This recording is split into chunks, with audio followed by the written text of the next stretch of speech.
Hi there. If you're here, you're probably looking for two things: a little history and a lot of sleep. So lie back, get comfortable, maybe dim the lights, maybe pull your blanket up like it's shielding you from the cold draft of medieval realism. Tonight, we're going to medieval Europe, land of castles, plagues, chivalry, and deeply questionable plumbing. You've seen the stone towers. You've heard about knights and dragons. Maybe you've even quoted ye olde unironically once.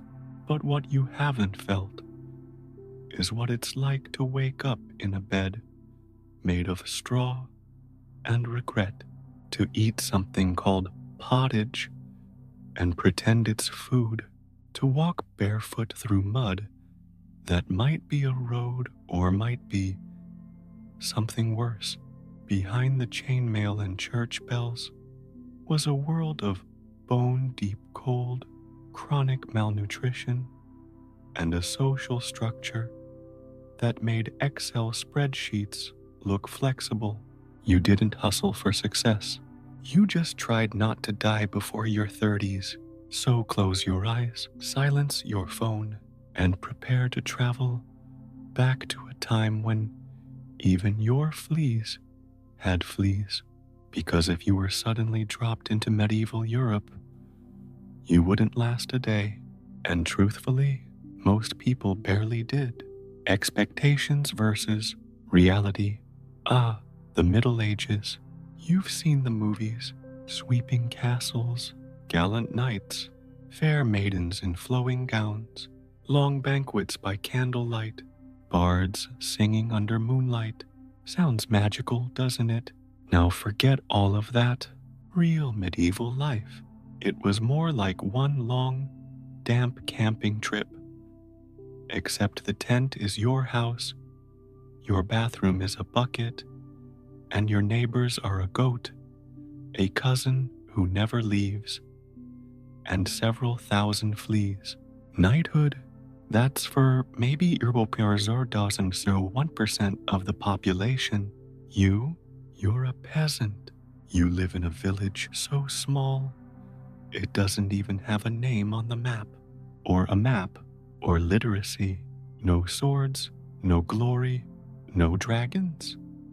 Unless you count dysentery, which is, frankly, the scariest monster of them all. This isn't a fairy tale. This is real medieval life. And spoiler alert, you probably wouldn't last a single day.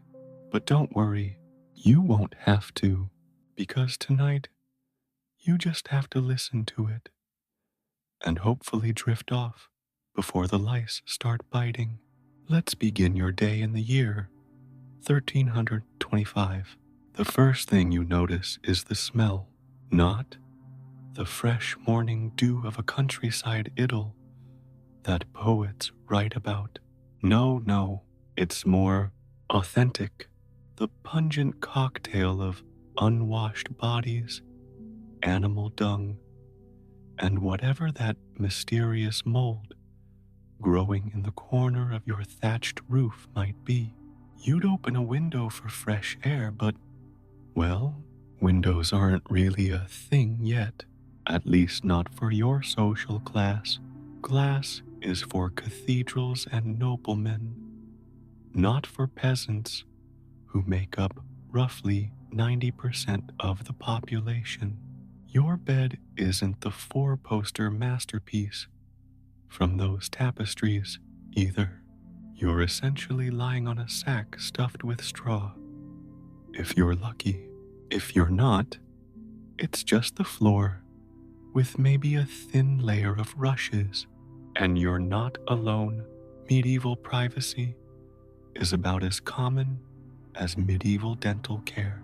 Your entire family, parents, siblings, maybe grandparents, possibly a random cousin who showed up last harvest and never left, all sleep in the same room, sometimes the same bed. sometimes with the livestock when it's particularly cold. That goat snoring next to you, that's just medieval central heating. You stretch, and your joints crack in protest.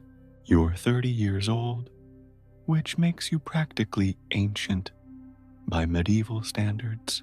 The average life expectancy hovers around 35, but that's skewed by the terrifying infant mortality rate.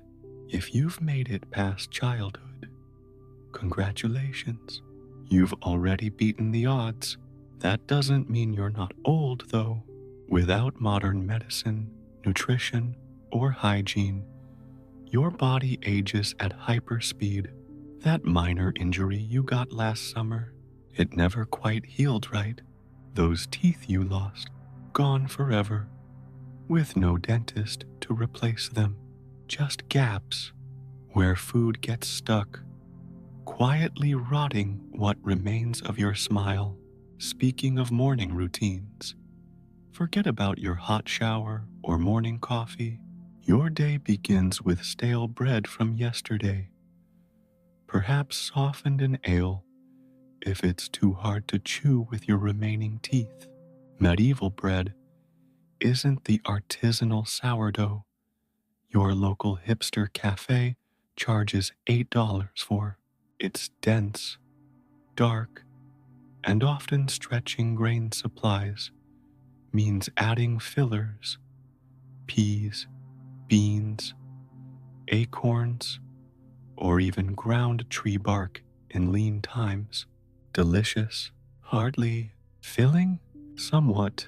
Necessary, absolutely. Water isn't really for drinking anyway. Everyone knows it makes you sick, which is actually true, given that your village well is probably contaminated with all manner of bacteria. Instead, you drink weak ale. Yes, even the children. It's safer than water because the brewing process kills pathogens morning, noon, and night. Ale is your coffee, your water, your soda. Think of it as medieval Gatorade, except it never comes in cool flavor varieties, just fermented grain flavor, always. Time to get dressed.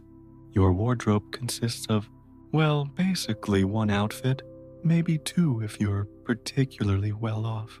Your clothes are made of rough wool or linen, hand spun and hand woven. They're itchy, they're bland, and they're probably crawling with lice. Fashion as a concept exists for nobility, not for you. Your outfit is purely functional, protecting you from the elements and covering your nakedness as God intended. And you'll wear these clothes until they literally fall apart, patching and mending them constantly. Fast fashion, more like lifetime fashion. Oh, and hygiene. Let's talk about that. Or rather, let's not, because it barely exists. You might wash your face and hands occasionally, but a full bath, maybe once or twice a year. The church is somewhat suspicious of bathing anyway. Too much nakedness, too much potential for sin. Besides, stripping down in your drafty hovel during winter seems like a recipe for pneumonia, which is essentially a death sentence without antibiotics. So you and everyone around you just smell all the time, but you don't notice because everyone smells. It's just the natural human condition as far as you're concerned. Now, breakfast finished and dressed in your one outfit, it's time to begin your workday. The medieval workday doesn't run on a neat 9 to 5 schedule. It follows the sun, from can to can't, as they say. From when you can see to when you can't. During summer, this might mean 16-hour workdays. In winter, mercifully shorter, but then you're dealing with cold, darkness, and the ever-present threat of starvation if food stores run low. If you're a man, you're likely heading out to the fields, not your fields, mind you. In feudal society, you're working the Lord's land in exchange for being allowed to work a small plot for yourself. It's a sweet deal, really. You give the Lord about 50% of everything you produce, plus extra labor when required, plus special taxes, plus military service if needed, and in return, you get to not starve. Usually, if you're a woman, your workday isn't any easier. Medieval gender equality meant everyone worked incredibly hard, just at different tasks. You're in charge of the household garden, preserving food, cooking, cleaning, caring for children, making cheese, brewing ale, spinning thread, making clothes, gathering firewood. The list never ends. Those idyllic paintings of maidens lounging in meadows. Pure fantasy, the real medieval woman had forearm muscles from constant labor that would put modern CrossFit enthusiasts to shame. The work itself? Brutal. Farming in 1325 hasn't changed much since Roman times. Your plow is wooden, perhaps with iron reinforcement if your village is prosperous. Your draft animal, if you have one, is more likely an ox than a horse. Horses are expensive, war machines, the medieval equivalent of sports cars. The common folk make do with slower, stronger, cheaper oxen, or frequently human power, you and your neighbors, pulling plows like animals because you can't afford actual animals. The technology is primitive by modern standards. No tractors, no irrigation systems, no fertilizers beyond animal dung, and whatever night soil, human waste you've collected. No pesticides except prayer, and prayer is needed constantly because one bad harvest means starvation. Not I'm so hungry starvation, actual, literal. Watching your children die starvation. You're not growing a nice variety of crops either. This isn't your organic community garden with 17 types of heirloom tomatoes. You're growing grains, wheat, rye, barley, oats, because they provide the most calories per acre. Maybe some beans or peas for protein. A small vegetable garden near your home provides cabbage, onions, leeks, garlic, things that store well through winter. Fruits are limited to what grows locally and what can be foraged. Meat, that's a luxury reserved for special occasions, unless you're sneaking in some illegal poaching in the Lord's forest, which carries penalties ranging from fines to mutilation, depending on how many times you've been caught. Communication with the outside world, practically non-existent. News travels at the speed of walking. Your world is essentially your village, and maybe the neighboring villages, if you've had reason to visit them. The nearest town might as well be on another planet if it's more than a day's walk away. You probably know almost nothing about the broader political situation of your country unless it directly affects your village, like when tax collectors come or soldiers march through. And those lords and ladies you see in the movies, you might catch a glimpse of your local lord once or twice in your lifetime. Kings, queens, princes, they're practically mythological beings to you. You know they exist somewhere, but they have about as much impact on your daily life as the phases of Jupiter. Your immediate concerns are weather, crops, and not dying from an infected cut. Education, huh? Books cost more than your house. Literacy is reserved for clergy, nobility, and rich merchants. You recognize a few symbols, maybe the mark of your village, or the sign of the local inn if your village is prosperous enough to have one. But reading and writing are mysterious arts practiced by people far removed from your reality. Medicine consists primarily of folk remedies passed down through generations, mixed with religious faith. If you're lucky, your village might have a wise woman who knows which herbs actually help and which just make things worse.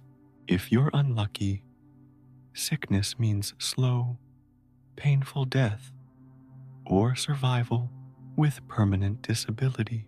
That cough that's persisted all winter could be nothing, could be tuberculosis. That small cut might heal, might become infected, and kill you.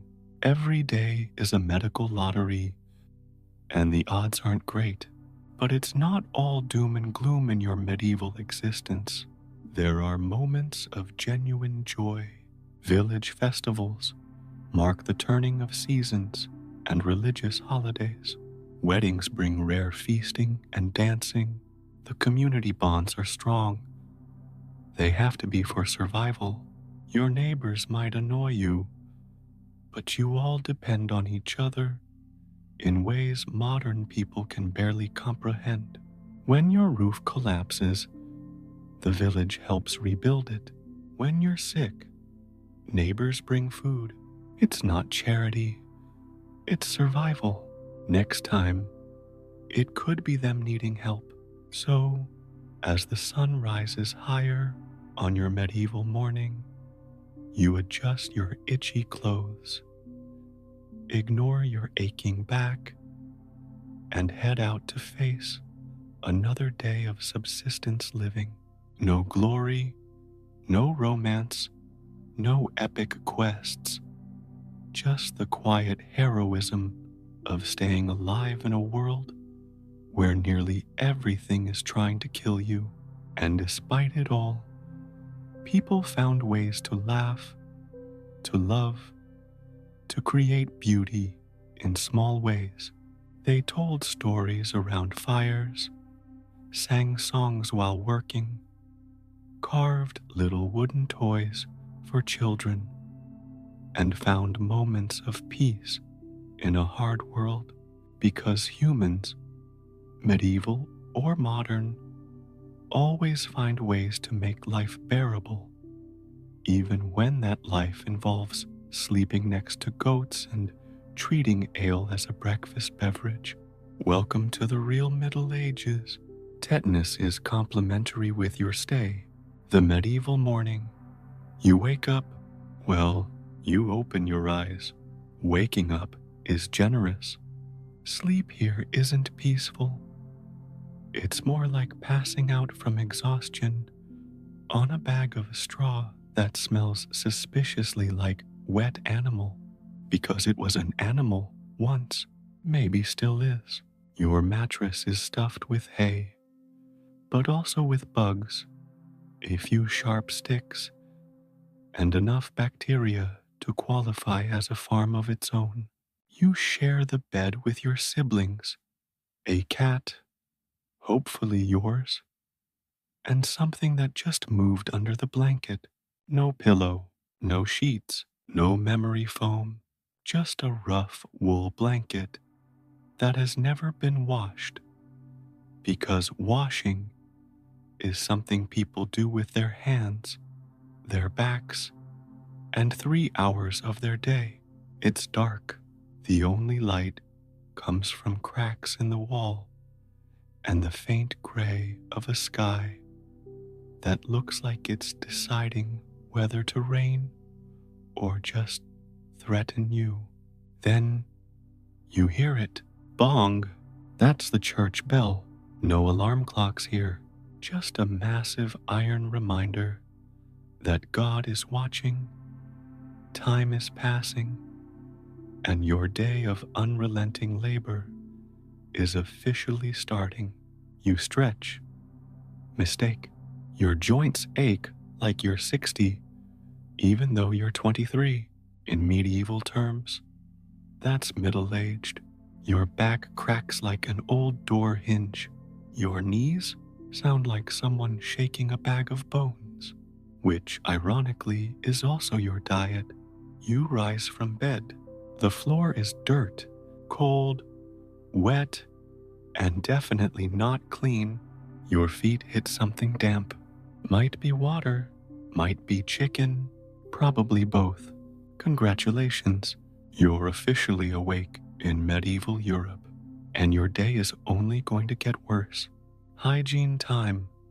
Sort of. Nature calls, loudly, urgently, and no, there is no bathroom. You have a bucket, or maybe just the backyard, or maybe you walk to the edge of the village and pray no one sees you. Toilet paper? Try leaves, or moss, or your hand. Yes, your hand. Don't worry, you'll wipe it on your tunic. That's what it's for. Apparently. Toothbrush? Nope. Mouthwash? Wine. You chew a twig for a while. Maybe rinse with ale if you're fancy. Your teeth are already rotting, so really, what's the point? Your breath smells like turnip stew and regret. But that's normal here. Everyone's mouth is a crime scene. Kissing is mostly theoretical. Romance is more about goats and dowries than anything involving your face. Breakfast time. After all that, you've earned a meal. But don't get too excited. This isn't brunch. It's pottage, a gray, lumpy, thick stew made of yesterday's stew, plus whatever someone found in a field. Carrots, maybe. Bark, probably. Rat tail, could be a root. You hope. You eat with your hands or a shared wooden spoon. The bread is so hard, you could use it as a weapon, which you might need, considering someone's already eyeing your portion. Drink weak beer, always beer, because the water will kill you, literally. So yes, everyone, including children, starts their day slightly buzzed and very malnourished. Breakfast doesn't energize you, it just stops you from collapsing slightly, getting dressed, or not. Now for clothes. You have one outfit, you wear it every day, for months. It's made of wool that itches, like you're being punished.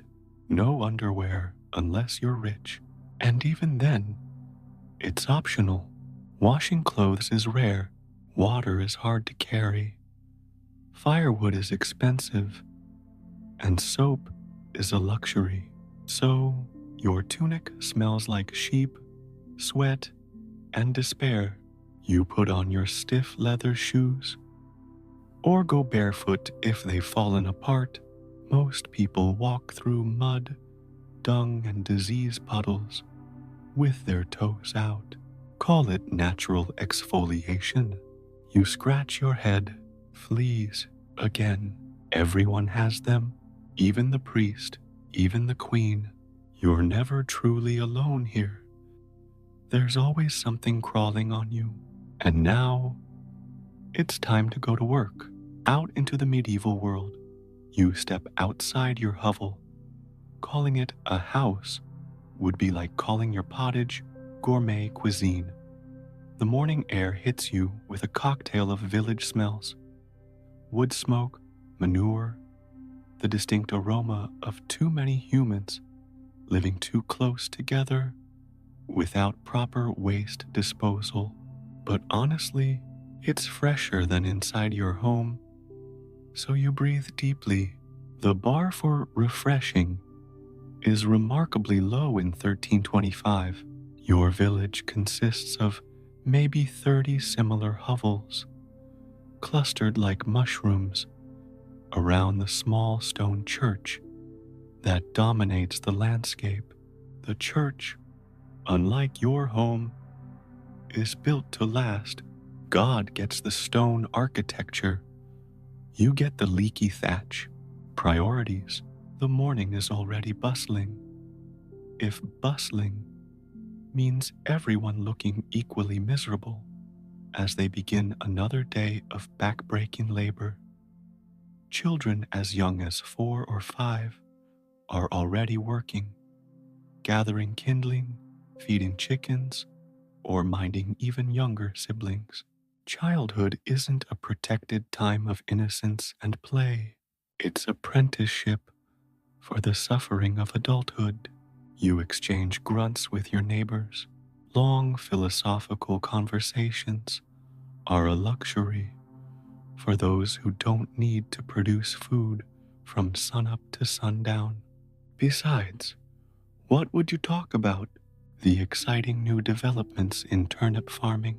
The rumors of a new tax from a king you'll never see? The weather? Actually, yes. The weather. Weather isn't small talk in agricultural societies. It's literally life or death. That approaching cloud could mean rain for crops, or a devastating storm that destroys your roof and floods your fields.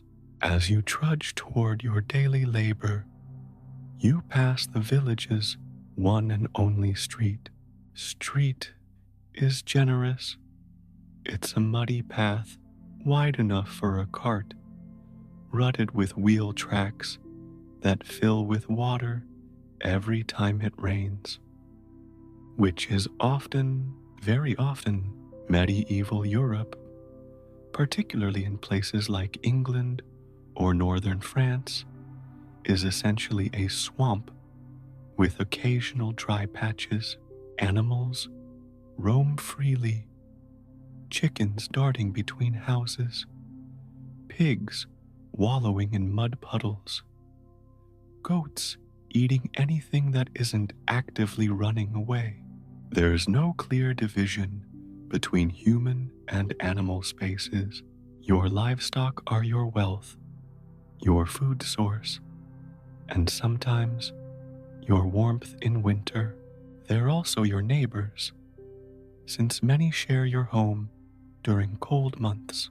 A group of geese hiss at you as you pass. They're surprisingly territorial for creatures destined to become someone's dinner, though not yours. Your lord owns most of the game birds. You can try poaching, but the penalties range from fines to mutilation. Hard to work the fields with only one hand. The day's labor begins. Speaking of fields, that's where you're headed. Most medieval peasants were agricultural workers, bound to the land and their lord through a complex system of obligations, labor, and payments, both in goods and currency. The word feudalism won't be invented for centuries, but you're living it, whether you have a name for it or not. Your village operates on the open field system, large unfenced areas divided into strips. You don't own your strips. They're allocated to you by the village council. This year you got some decent land near the stream, but also that rocky patch on the north end that grows more stones than crops. Next year, it'll be different strips. The idea is to share the good and bad land equally over time. Your first task today is plowing. If your village is prosperous, you might share an ox team for this work. If not, you're pulling that plow yourself or using a simple hand tool called an ayard. Plowing isn't just difficult, it's technical. The furrows must be straight, the depth consistent. Too shallow and weeds take over. Too deep and you bring up subsoil that won't grow anything. Mess this up and your family might not eat next winter. The plow itself is heavy wood, maybe with iron reinforcement if your village has access to a blacksmith. The technology hasn't changed much in 1,000 years. Neither has the back pain it causes. Your field companions are varied. Other peasants like yourself, birds following the plow to snatch up exposed worms and insects, the occasional rat bold enough to venture out in daylight.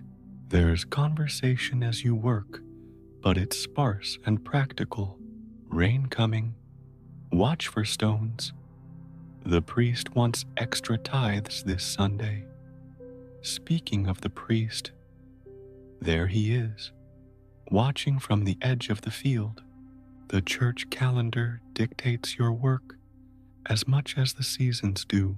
No work on Sundays or religious holidays, which sounds nice until you realize those are days you're not producing food, but still need to eat, and the church takes its share, regardless. The tithe, theoretically, 10% of everything you produce, though in practice it often feels like more. The morning wears on, and so do your muscles. Your back screams in protest. Your hands, calloused as they are, still blister from the wooden handles. The sun climbs higher, but there's no stopping for a coffee break, no lunch hour, just continuous, grinding labor broken only by absolute necessity. Midday pause. When the sun reaches its zenith, you finally get a brief respite. Midday is marked by the distant church bells, another bong that measures out your life in sound.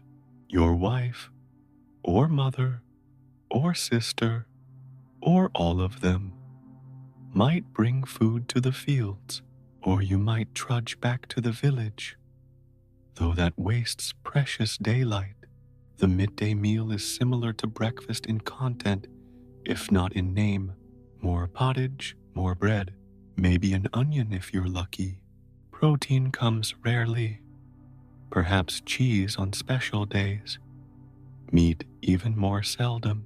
Most peasants might taste meat only a few times a year, during slaughter season in late autumn or on major feast days.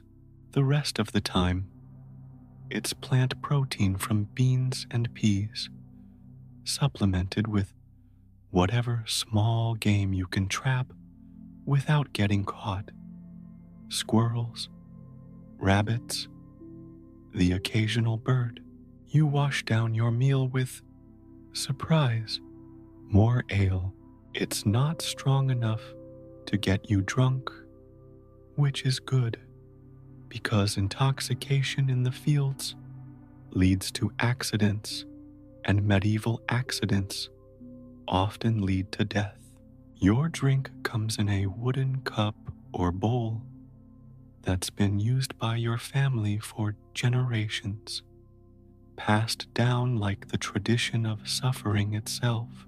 During this brief break, you might hear news from other villagers, marriages being arranged, deaths in neighboring villages, rumors of war or plague or famine somewhere else. Most news is local because most life is local.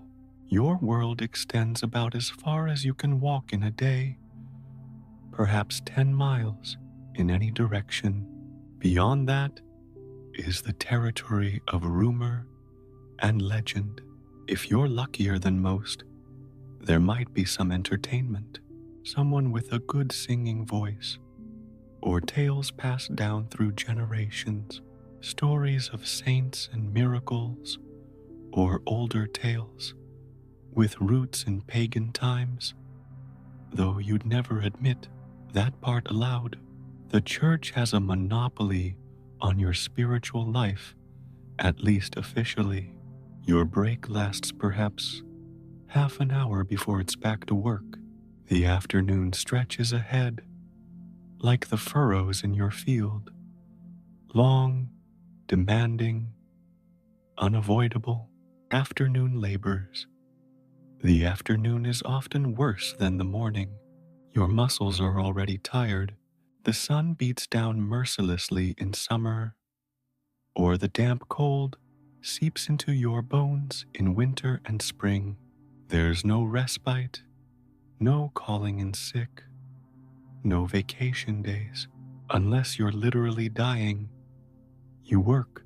Sometimes, even if you are dying, you still work. Your specific task depends on the season.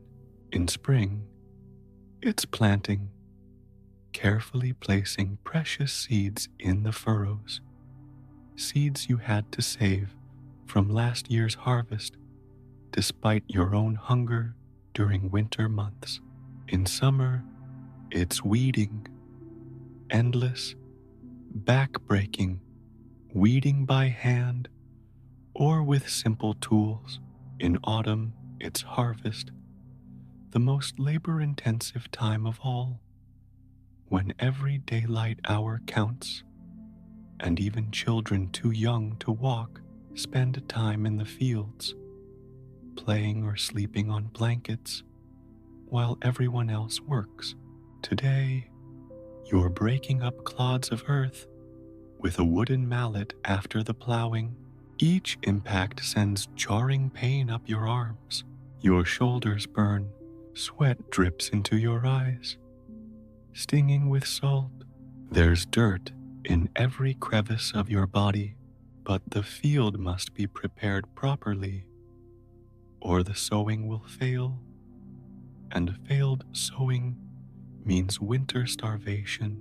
Around you, other villagers perform their allocated tasks. Medieval agriculture isn't individualistic. It's communal by necessity. You help your neighbor today.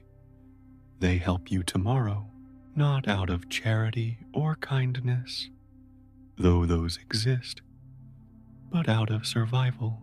No one makes it alone. As you work, you keep one eye on the sky. Weather isn't just conversation here. It's the difference between life and death. A late frost can kill seedlings. A summer drought can wither crops. Too much rain can rot them in the fields. And there's no meteorologist to warn you. No irrigation systems or greenhouses as backup. Just you, the soil, and the capricious sky. The afternoon wears on, measured by the lengthening shadows across the fields. Your stomach growls. The morning pottage is long gone, and dinner is still hours away. You might have brought an apple or a handful of nuts to tide you over, or you might just endure the hunger. You're used to it, after all. Medieval life is one long lesson in enduring discomfort. As the day progresses, your mind wanders. Despite the physical demands, perhaps you think about the stories you've heard, tales of grand castles and tournaments, of cities with streets paved in stone instead of mud, of kings and queens draped in fabrics you'll never touch and jewels you can't even imagine. Or maybe your thoughts are more practical. Will the harvest be enough this year? Is that cough your youngest child developed going to get worse? How will you pay the next tax when the Lord's bailiff comes demanding it? The social field. The fields aren't just workplaces, they're social spaces too. This is where village disputes play out in passive-aggressive furrow placement, where romances bloom between young people working side by side, where gossip spreads faster than the weeds you're constantly fighting. As you work, you overhear pieces of conversation. Did you hear about Thomas's daughter? They're saying she'll marry the miller's son. The priest was drunk again after last night's service, found him face down in the churchyard. They say there's sickness 2 villages over. God preserve us. The bailiff's coming next week for the Lord's due. Hide anything you can't bear to lose. Information flows like water here, sometimes clear and true, often muddy with half-truths and superstitions. Medieval villages run on gossip as much as they do on grain. Knowledge is power, and in a world where you control so little, knowing what's happening gives you at least the illusion of control. Social hierarchies are visible even in the fields. The reeve, a villager elected or appointed to oversee work, has the authority to direct others. The village priest might stop by, exempt from manual labor, but keeping an eye on his flock. The miller, slightly wealthier than most peasants, works less in the fields and more at his mill, grinding everyone else's grain for a portion of the flour. And always, there's awareness of the Lord, the nobleman who ultimately owns this land, who takes a significant portion of everything you produce, who can demand your labor on his lands whenever he wishes, who can fine you in his manorial court for infractions large and small. You might never see him in person, but his presence hangs over the village like the ever-present church bells, marking out the rhythm of feudal obligation. Evening approaches. As the sun begins its descent, you feel the day in every muscle and joint. Your hands are blistered despite their calluses. Your back screams in protest every time you straighten up. Your knees creak like unoiled door hinges. But the work isn't done until the light fails completely. Medieval peasants work from can to can't, from when you can see to when you can't. Finally, as dusk approaches, you hear it again. Bong, the church bell, signaling the end of the workday, calling people to evening prayers, reminding everyone that even time belongs to God here. You gather your tools, precious items you maintain carefully, because replacing them costs money you don't have. A broken hoe handle could mean the difference between comfort and hunger. You trudge back toward the village with the others, a weary procession of bent figures silhouetted against the setting sun. The day's labor is done, but home doesn't mean rest. There are still animals to tend, fires to build, food to prepare, children to manage, tools to repair, 100 small tasks that must be completed before sleep can claim you. But there's a certain satisfaction too. The fields look better than they did this morning. The soil is ready for planting. You've done what was needed, what you've been taught to do by countless generations before you. In a life with few choices and little control, you fulfilled your role in the great grinding wheel of medieval existence. As you near the village, smoke rises from cook fires. The smell of pottage, always pottage, fills the air. Children run to meet returning parents. Animals need feeding and tending before human dinner can begin. The evening routine starts, as predictable and demanding as the morning one. Medieval life offers few comforts and many hardships. But as the sun sets on your village, there's one thing modern people might envy: a clear sense of purpose and place. You know exactly who you are, what's expected of you, where you fit in the cosmic and social order. There's no existential angst about career paths or lifestyle choices. Your path was determined before birth, and while it's narrow and difficult, it's also clear. You enter your hovel, ducking under the low doorway, ready for whatever the evening brings. The day, your medieval day, is ending, but tomorrow awaits with identical demands and identical purpose, and the church bell will wake you to face it all again. The dark side of civilization. Let's talk about what's lurking behind all that quaint medieval charm, because under the thatched roofs and herbal tea remedies is a world held together by fear, illness, and the occasional execution. Let's start with health. You don't have it. Medicine, as it exists now, does not. If you get sick, there are only two options.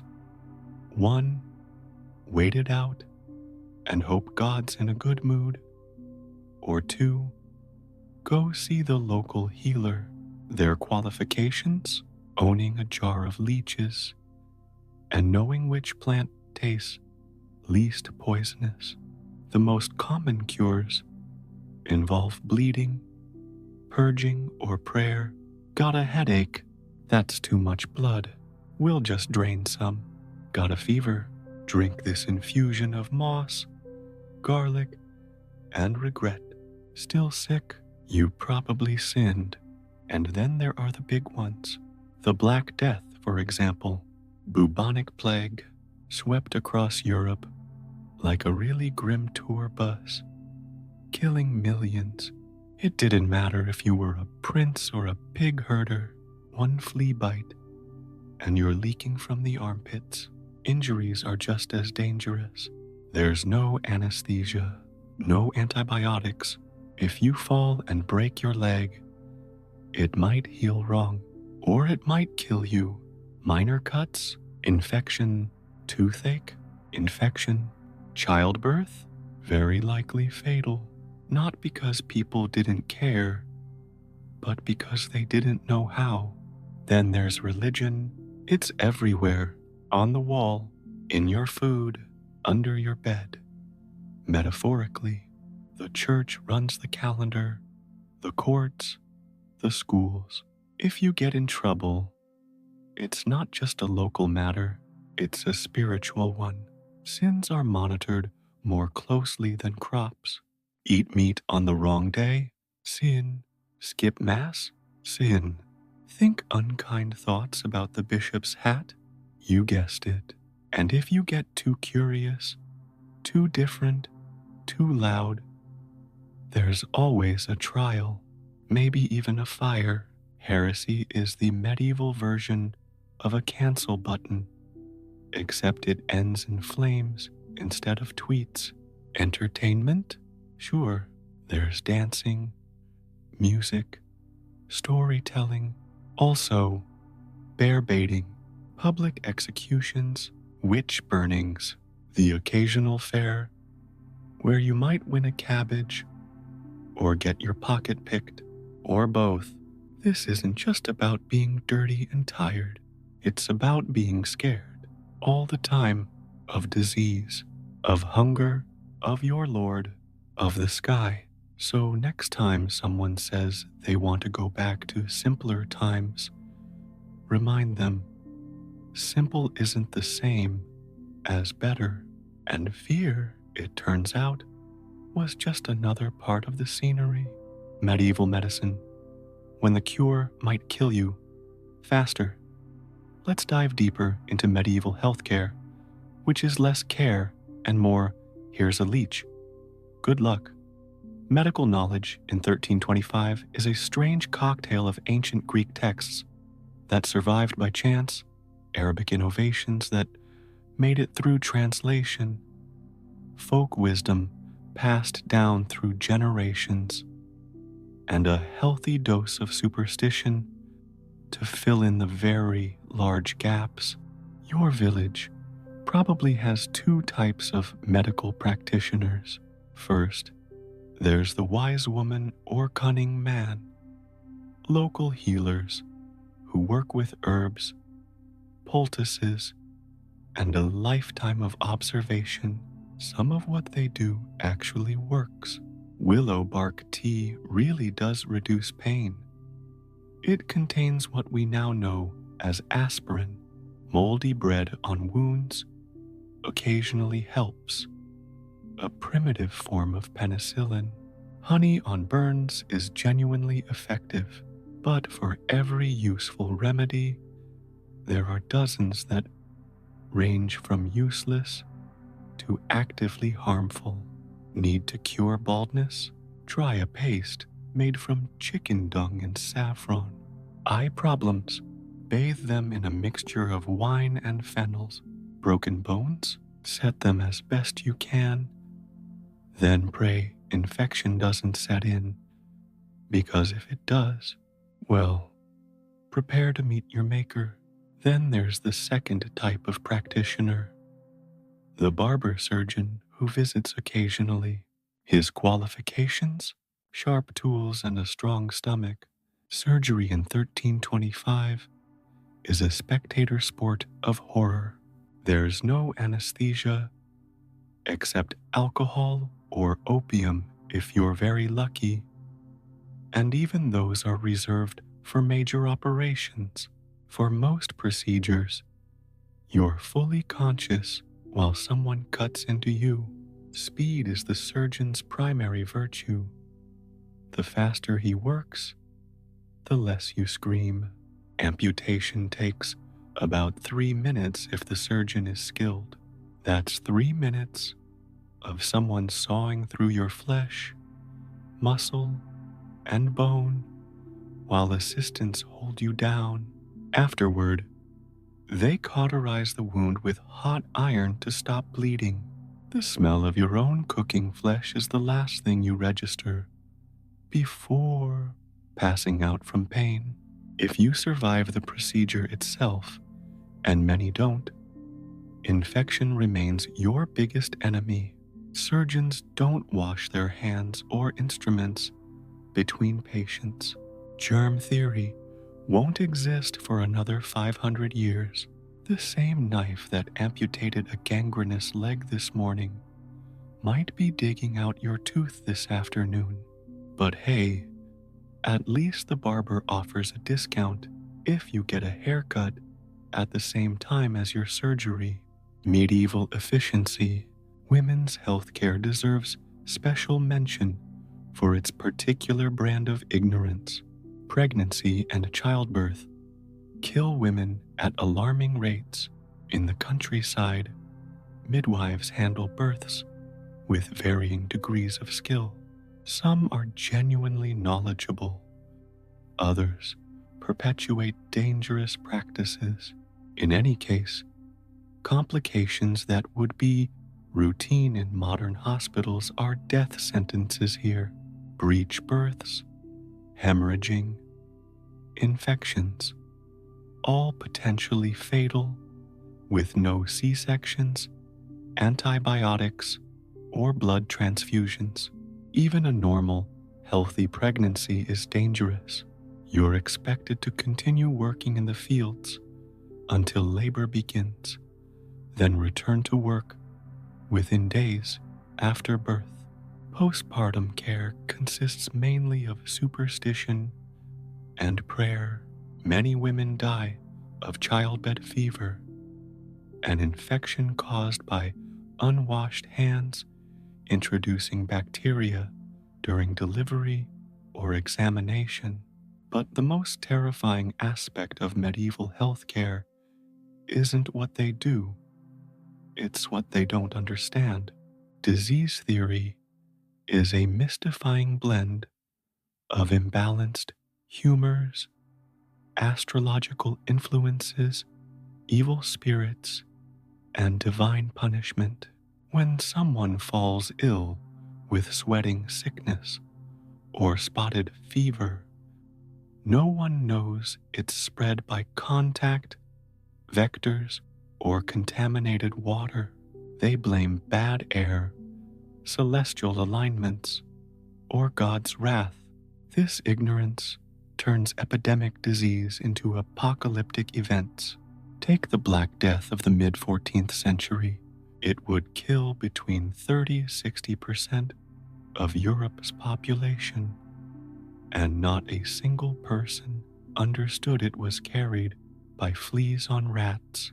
The suggested remedies: carrying flowers to ward off miasma, bad air, flagellating yourself to appease God, or placing a live chicken against buboes to draw out the disease. None worked, obviously. The psychological impact of living in such medical ignorance cannot be overstated. Every illness carries the shadow of death. A simple fever might be your end. A scratch from a nail could kill you through tetanus. Childbirth might leave your children motherless. There are no antibiotics, no antiseptics, no understanding of contagion beyond vague notions. This isn't just about physical suffering. It's existential terror wrapped in the ordinary. And sometimes, the very people trying to help you are the most dangerous of all, with their bloodletting and mercury cures doing more harm than nature, left alone, would have done. Justice and punishment, where mercy takes a holiday. Now, let's turn to another cheerful topic: medieval justice. If you thought healthcare was primitive, wait until you see the legal system. Crime in the medieval world is handled differently depending on where you are. In your village, minor disputes and petty crimes are often settled informally by village elders or the local lord's representative.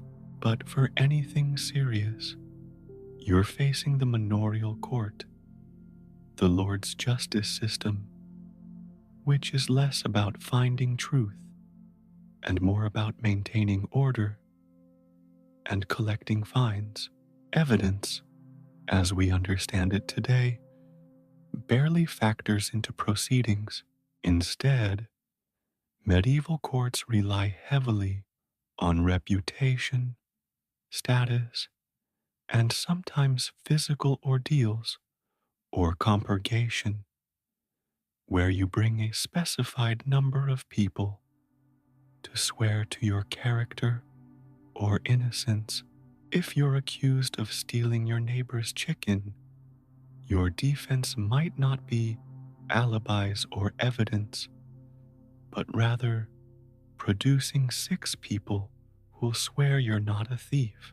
Of course, if your accuser has higher social status than you, or if you're new to the village, or simply unpopular, well, start saving for that fine. Or worse, the concept of innocent until proven guilty doesn't exist. Once accused, the burden is on you to prove your innocence, not on others to prove your guilt. And the methods for determining truth are dubious at best, until the Lateran Council of 1215 officially banned them, though they persisted in various regions. Trial by ordeal was a common method. These included trial by fire, carrying a red-hot iron bar for several paces. If your burns healed cleanly within 3 days, God had declared you innocent. If they festered, which without modern medicine most did, you were guilty. Trial by water, being bound and thrown into a lake or river.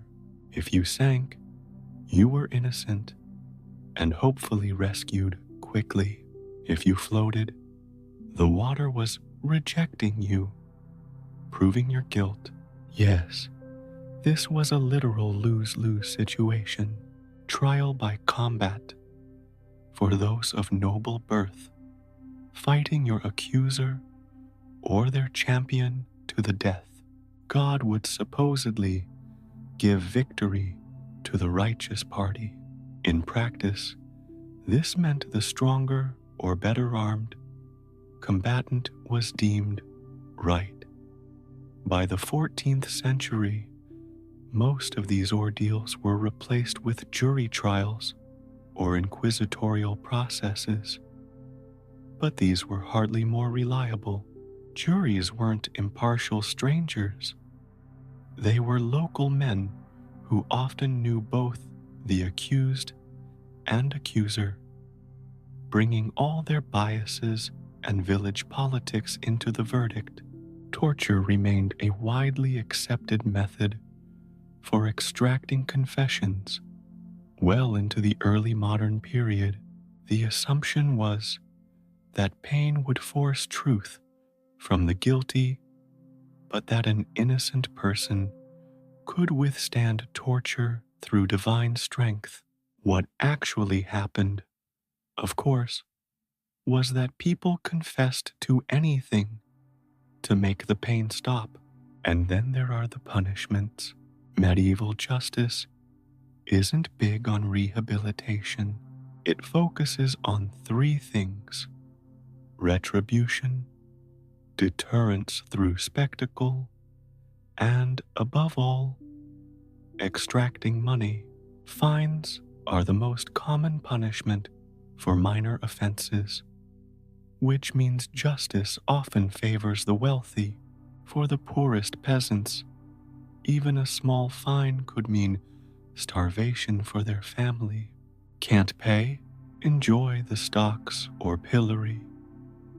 Public humiliation devices where you're locked in place, while villagers throw rotten food, excrement, and insults. For more serious crimes, corporal punishment is common. Thieves might lose hands, perjurers lose tongues, adulterers are publicly flogged. These punishments aren't just painful, they're permanently disfiguring, marking criminals for life, so everyone knows their shame. And for the worst offenses, there's execution, not the clinical, private affair of modern lethal injection, but public spectacle designed to terrify and entertain. Hanging is the most common method, but nobles might get the axe instead. Particularly heinous criminals face drawing and quartering, being dragged through streets, hanged until nearly dead, disemboweled while still conscious, then cut into 4 pieces, or burning at the stake. These executions are public holidays. Markets close, people bring their children to watch, vendors sell snacks. It's the medieval equivalent of a blockbuster movie premiere. except with real screaming and the smell of burning flesh. What crimes merit such treatment? Treason, certainly. Murder, usually. But also heresy, witchcraft, and sometimes simply being in the wrong place at the wrong time during periods of social unrest. Justice is wildly inconsistent, heavily influenced by politics, status, and sometimes pure chance. The arbitrariness of it all creates a background hum of anxiety in daily life. You might be law-abiding, hardworking, and devout, but an accusation from the right person could still destroy you. And once the wheels of medieval justice start turning, there's little to stop them. No appeals process for commoners, no DNA evidence to exonerate you, no media spotlight on miscarriages of justice. The church, comfort, and control. Religion in medieval Europe isn't just spiritual practice. It's the framework of existence, the lens through which everything is understood. The church is omnipresent, touching every aspect of life, from birth to death, and all moments in between. For the average peasant, the local parish church is the center of community life. It's where you're baptized, married, and eventually given funeral rites. It marks time with its bells, dividing your day into prayer periods. Even if you're working fields far from its tower, the liturgical calendar determines when you fast, when you feast, when you can marry, and when you should abstain from various activities. Your parish priest might be educated or barely literate himself. He might be devout or corrupt. He might genuinely care for his flock or view his position merely as income. But regardless of his personal qualities, he wields enormous influence. He's the conduit between you and divine salvation, the interpreter of Latin texts you can't read, the arbiter of which sins require what penance. And sin is everywhere in the medieval mindset, not just major transgressions like murder or theft, but hundreds of small infractions that might damn your soul. Eating meat on fast days, missing Mass without good reason, engaging in sex during prohibited periods, which total nearly half the year, including Lent, Advent, various feast days, and Sundays, working on Sundays or holy days, cursing, gambling, dancing too enthusiastically. Each sin requires confession and penance, perhaps saying specific prayers, giving alms to the poor, or in more serious cases, undertaking pilgrimages or paying for masses to be said for your soul. The economy of salvation is very real, with indulgences, remissions of punishment for sin, sometimes sold outright. Your eternal fate hangs constantly in the balance. Heaven, hell, and purgatory aren't abstract concepts, but vivid realities depicted in church art and described in sermons.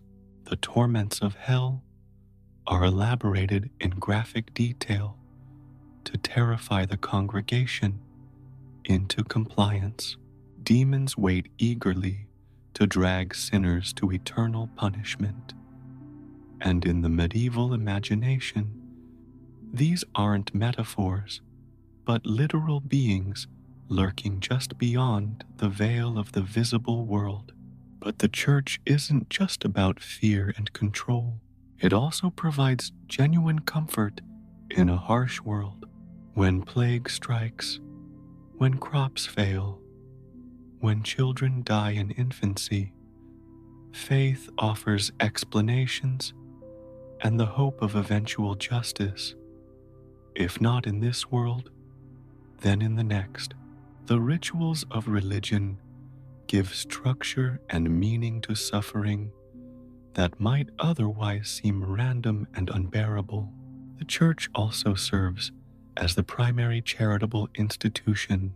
Monasteries distribute alms to the poor, operate hospitals, though hospital, in medieval terms, means more a place to die with dignity than a place to be cured, and provide education for a small minority. In a world with no social safety net, the church is often the only institution offering any help to the destitute. Yet alongside this charity runs a current of superstition and occasionally outright persecution. The late medieval period sees rising concern about heresy, witchcraft, and demonic influence. The Inquisition, although not yet the organized terror of later centuries, begins investigating deviations from orthodoxy with increasing vigor. Accusations of heresy or witchcraft are particularly terrifying because they're nearly impossible to disprove. How do you demonstrate you haven't made pacts with the devil, that you haven't attended Sabbats with other witches? The logic of witch hunting creates perfect confirmation bias. Denial proves guilt. The devil makes you lie, while confession also proves guilt. Either way, the outcome is often the same: execution by fire, with no possibility of burial in consecrated ground. Even for those who never face such extreme accusations, the psychological burden of medieval Christianity is heavy. Imagine living with the constant awareness that every thought, word, and deed is being judged, recorded, and will eventually determine your eternal fate. Imagine believing, truly believing, that demons might be watching you at any moment, waiting for weakness. Imagine thinking that any misfortune, from crop failure to a child's illness, might be divine punishment for sins you didn't even realize you'd committed. This isn't just spiritual anxiety. It shapes every decision, every relationship, every moment of daily life. It's social control at its most comprehensive, internalized so deeply that external enforcement is often unnecessary. Daily terrors, the background radiation of medieval life beyond specific institutions like medicine, justice, and religion. Medieval life contains 1,000 small terrors that modern people rarely consider. Fire is perhaps the most constant danger. Your home is built of wood and thatch. Your light comes from open flames. Your heating is an open hearth in the middle of your house, venting through a hole in the roof, if you're lucky enough to have proper ventilation at all. One careless moment, a knocked over candle, a stray spark, can destroy not just your home, but your entire village. With no fire department Beyond a bucket brigade of neighbors, flames spread rapidly through clustered timber buildings. A house fire doesn't just mean property loss, it likely means destitution. There's no insurance, no emergency housing, no government disaster relief. You lose everything: shelter, possessions, possibly family members. Rebuilding requires community help, which might or might not be forthcoming, depending on your standing in the village. Then there's hunger, not the I skipped lunch pang of modern discomfort, but true, gnawing starvation. Medieval agriculture operates on knife-edge margins. One bad harvest can mean widespread famine. Food preservation techniques are limited to smoking, salting, pickling, and drying, all of which have their limitations. The hunger months, usually late winter to early spring, when stored food runs low, but new crops haven't yet grown, are an annual ordeal. This isn't just discomfort. Chronic malnutrition weakens immune systems, stunts growth, and contributes to high mortality rates, especially among children and the elderly. Weather takes on an entirely different significance in this context. A late frost, an early thaw, too much rain, too little rain, any unusual pattern can spell disaster for crops. Modern people check weather forecasts to decide whether to carry an umbrella. Medieval people watch the sky for signs their children might starve come winter. Violence is another ambient fear. Without professional police forces, personal security depends largely on community ties and personal strength. Banditry is common, especially during periods of war or famine, when displaced people turn to theft for survival. Traveling between villages or to market towns means risking robbery or worse, especially if you appear to have anything worth taking. Even within villages, violence erupts more readily than in modern society. Alcohol consumption is high. Remember, even children drink weak ale instead of water. Weapons are commonplace tools, and dispute resolution often becomes physical before authorities intervene. A tavern argument that might end in harsh words today could easily become a knife fight in 1325. For women, there's the additional fear of sexual violence. Legal protections exist in theory, but are inconsistently enforced and heavily influenced by the woman's status, reputation, and relationship to her attacker. A woman alone, widow, orphan, traveler, is particularly vulnerable. All this exists against a backdrop of political instability that occasionally erupts into the peasant's otherwise locally focused life. Lords fight other lords. Kings demand taxes for foreign wars. Mercenary companies pillage the countryside when not employed.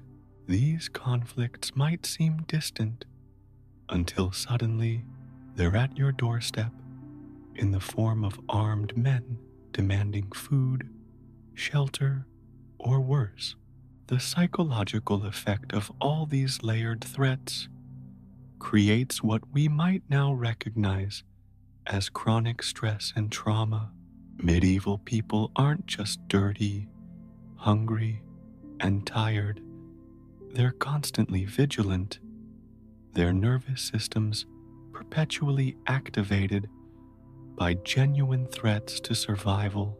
They live each day with the awareness that death could come suddenly from a dozen different directions, that security is temporary at best, and that most dangers are beyond their control. This isn't mere discomfort, it's existence on a knife edge, where small decisions can have fatal consequences, and where the margin for error is razor thin. The marvel isn't that medieval people lived in these conditions, but that they managed to create art, music, architecture, and literature of lasting beauty despite them. Next time someone romanticizes the simple life of medieval times, remember, simplicity wasn't peaceful minimalism, it was constant vigilance in a world where almost everything could kill you, where justice was arbitrary, where medicine was often worse than disease, where religion promised salvation but threatened damnation, and where hunger was always just one bad harvest away.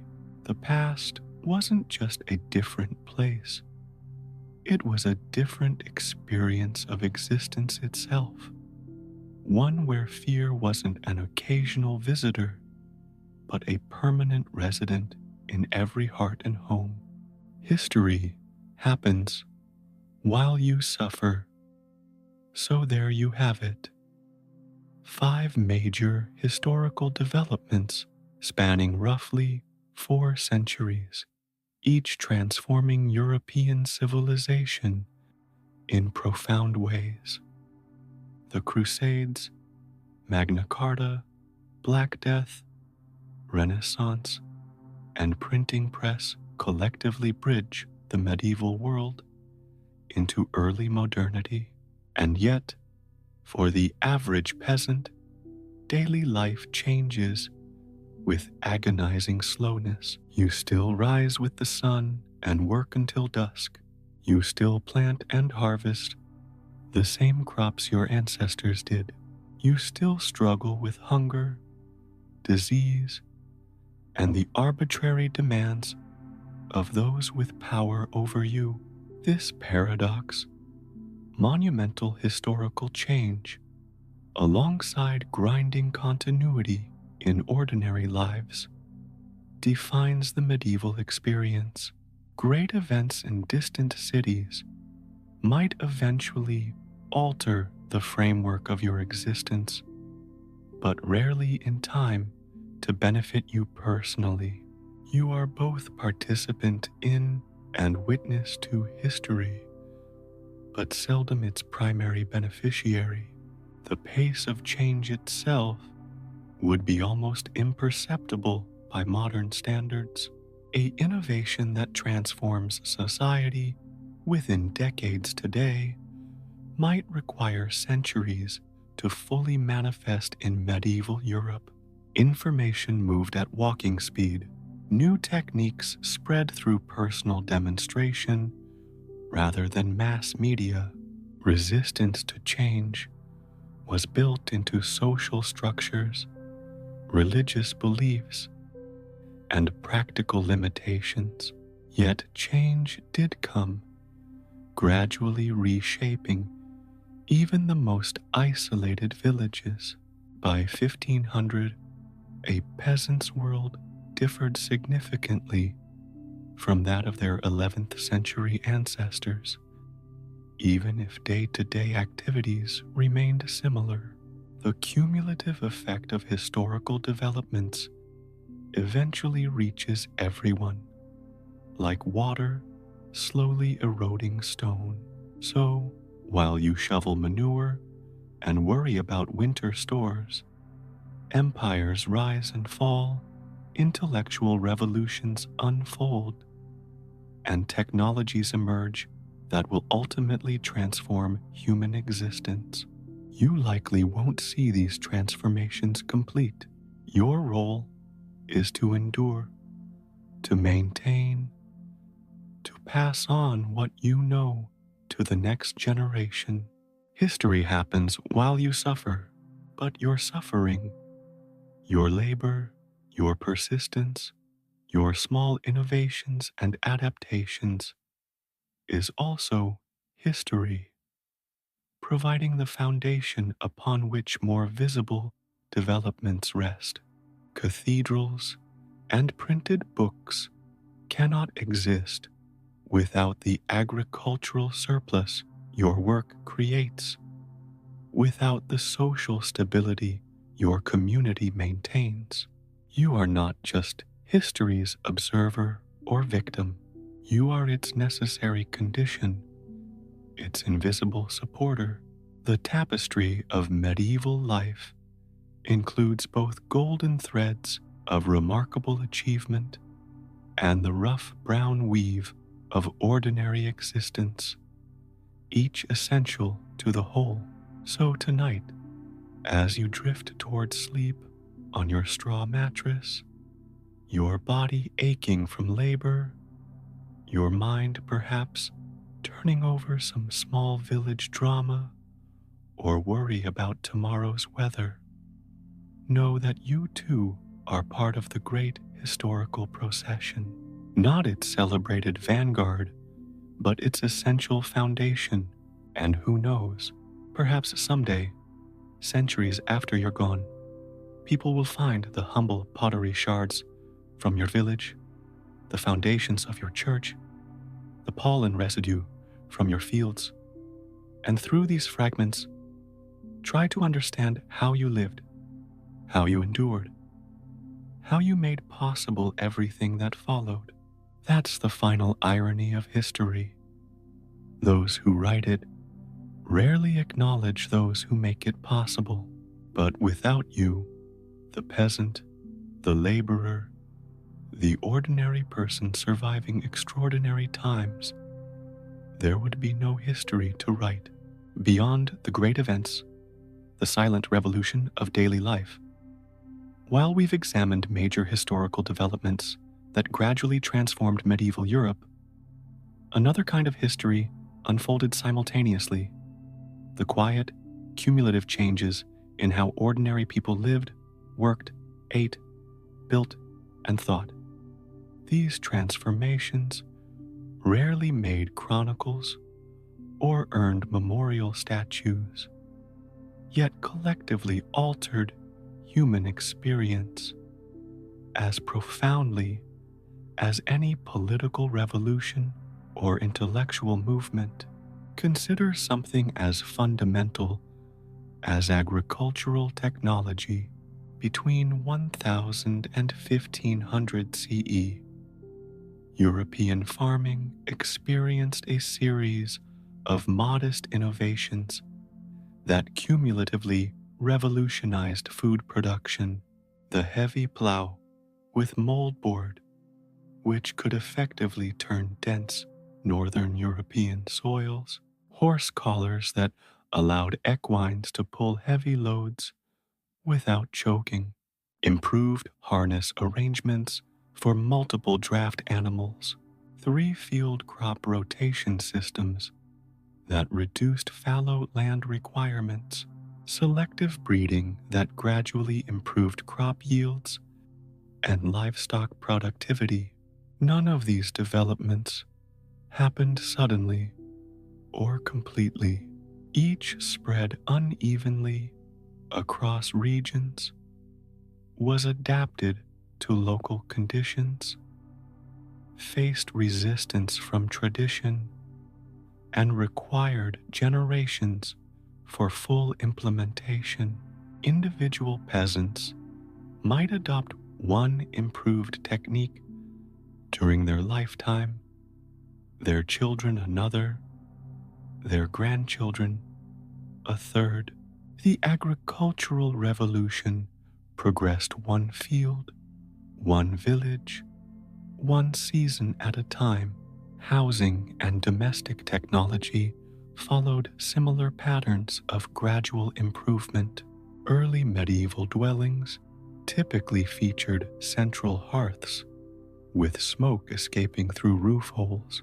By the late medieval period, many peasant homes included proper chimneys, significantly improving indoor air quality and heating efficiency.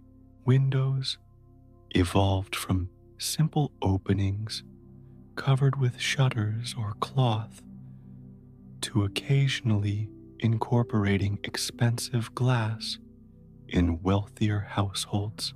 Floor coverings progressed from scattered rushes to woven mats in some regions. Cooking technology expanded from simple cauldrons and spits to include more specialized vessels for different preparations. Storage methods improved with better sealing techniques for preserving food. Furniture evolved from minimal, crude forms to more specialized and sometimes decorated pieces in prosperous homes. Lighting advanced from rushlights and simple tallow candles to more efficient wax varieties and oil lamps with improved wicks. Clothing underwent its own slow revolution. New spinning and weaving techniques increased textile production efficiency. Tailoring methods improved garment fit and durability. Regional variations in style and material developed distinct identities. Dyeing processes expanded available colors. Specialized clothing for different activities or seasons became more common among those who could afford multiple garments.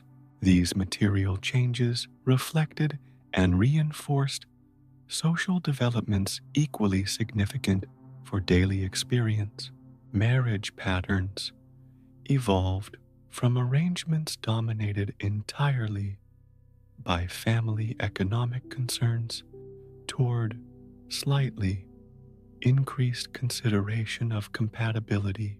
Childhood gradually emerged as a recognized distinct life stage rather than simply miniature adulthood. Gender roles, while remaining strictly defined, showed regional and temporal variations in specific task divisions and authority distribution. Village governance developed increasingly formalized structures. Manorial courts expanded consistent procedures. Customary rights gained written documentation. Community self-regulation through elected or appointed local officials supplemented traditional lordly authority. Guilds and fraternities organized mutual assistance and regulated economic activities in more developed rural areas.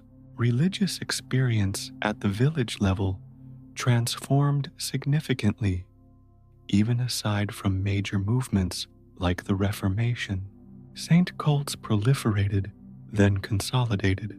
Devotional practices grew more standardized through church efforts to regulate popular piety. Pilgrimage routes developed supporting infrastructure. Religious holidays acquired distinctive local customs while maintaining core observances.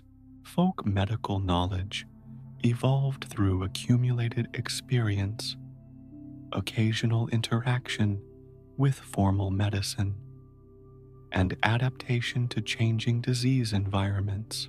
Local healing traditions incorporated new herbs or techniques learned through expanded trade networks. Women's knowledge of childbirth practices developed through generational transmission with gradual modifications. Veterinary care for valuable livestock improved through practical experimentation.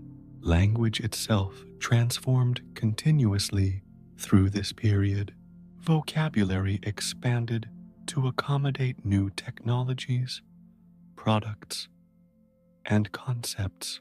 Regional dialects both diverged through isolation and converged through increased contact. Administrative terminology, standardized as governance, became more consistent. Religious language adapted to changing theological emphases and devotional practices. Crucially, these changes in daily life weren't dictated from above or implemented by historical great figures. They emerged organically through countless individual decisions, adaptations, and innovations.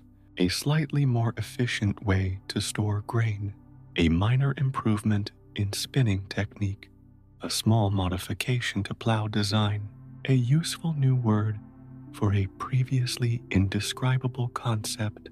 Each microscopic change, insignificant alone, but transformative in aggregate across centuries. For any individual peasant, these developments were largely imperceptible in real time. You might use a slightly better tool than your grandfather without recognizing its historical significance. You might incorporate a new food preservation technique without realizing it represents part of a centuries-long improvement process. You might speak differently than ancestors without conceptualizing language change. This is how history works for most people throughout most of human existence, not through dramatic ruptures or revolutionary moments, but through incremental adaptations accumulated over generations. The history of daily life proceeds at a different pace and scale than the history of kings, battles, and dramatic innovations, yet ultimately shapes human experience more fundamentally. By acknowledging this quieter historical current alongside more dramatic developments, we recognize that medieval peasants weren't simply passive backgrounds against which real history happened. They were active participants in an equally important historical process, the continuous adaptation and improvement of fundamental human activities that collectively created the material and social foundations for everything else.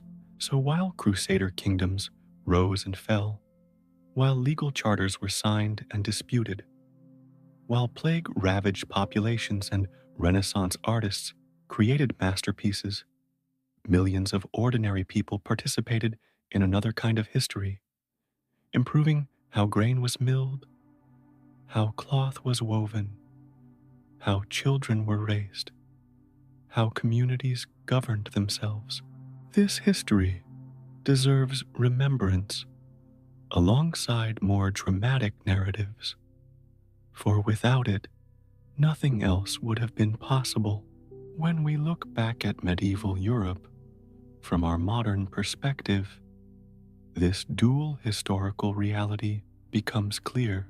The developments that dominate textbooks mattered enormously, but they built upon and depended upon the quieter revolution of daily life improvements that made everything else possible. History happened through peasant suffering, yes, but also through peasant innovation, adaptation, and persistence across countless generations. Their story, your story, in our imaginative exercise, matters not just as background, or context for great events, but as an equally valid and vital historical narrative in its own right. The history of how ordinary people lived, worked, and gradually improved their world deserves recognition alongside the history of extraordinary achievements and dramatic transformations. Perhaps that's the most important lesson from this exploration. History isn't just what happens to you while you suffer. It's also what you help create through your daily efforts, however humble they might seem. Chapter 5. History happens while you suffer. While you're trying not to pass out from hunger or lice, history is marching on, except it doesn't feel like history. It feels like someone else's problem, but just in case you stay awake long enough to care, here are a few things unfolding beyond your muddy village. The Crusades, Holy War, Unholy Mess. The Crusades, launched at the end of the 11th century and continuing for centuries, were a peculiar blend of religious fervor, political opportunism, and logistical nightmares that would make modern military planners weep into their spreadsheets. It all began in 1095, when Pope Urban II stood before a crowd at Clermont and delivered what must have been the most effective recruitment speech in history. God wills it, he proclaimed, urging Christians to reclaim Jerusalem from Muslim control. What followed was the medieval equivalent of a viral campaign, except instead of sharing posts, people shared swords through various body parts. The First Crusade actually succeeded against all odds. A ragtag coalition of European nobles and their armies captured Jerusalem in 1099, establishing Christian kingdoms in the Holy Land. They celebrated this victory for Christ by massacring the city's inhabitants. Regardless of religion, nothing says religion of love quite like streets running with blood. For you, the average medieval peasant, the Crusades exist mainly as distant rumors and occasional disruptions. Perhaps your village lord departs, taking the strongest men with him. Perhaps wandering preachers pass through, recruiting for new expeditions with promises of glory, forgiveness of sins, and exotic treasures. Maybe you even considered joining. The Crusades offered a rare opportunity for social mobility in a rigid, feudal world. A peasant who distinguished himself in battle might return with status, wealth, or at least stories impressive enough to earn free ale at the tavern. But the reality of crusading was far from glamorous. Most crusaders walked, yes, walked, thousands of miles across unfamiliar terrain. Disease claimed more lives than battle. Starvation was common. Navigation was guesswork. The average crusader had no idea where Jerusalem was or how to get there. Many never even reached the Holy Land, either dying en route or being diverted to other conflicts.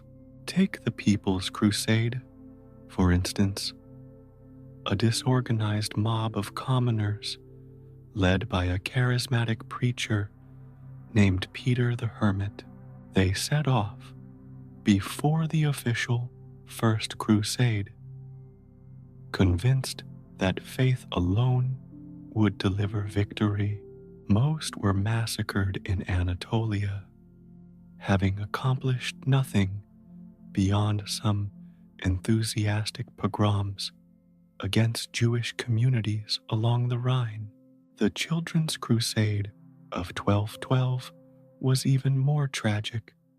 Thousands of children supposedly marched toward the Mediterranean, believing the sea would part for them. Instead, many died of hardship or were sold into slavery. The later Crusades became increasingly political and less successful. The Fourth Crusade never even reached the Holy Land. Instead, the Crusaders sacked Constantinople, a Christian city, because they couldn't pay their Venetian transportation bill. It's like ordering an Uber to Jerusalem, but ending up destroying Athens because you couldn't cover the surge pricing. By the end, the Crusades had accomplished little of lasting value. The Christian kingdoms in the Holy Land eventually fell, but the cultural exchange between East and West had profound, if unintended, consequences. European nobles developed a taste for Eastern luxuries, spices, silks, sugar, and architectural styles. Trade routes expanded, medical knowledge improved slightly, though not enough to save you from an infected tooth. For your village, the most tangible impacts were likely economic. Crusades were expensive ventures, and someone had to pay for all those shiny swords and uncomfortable chainmail suits. That someone was you.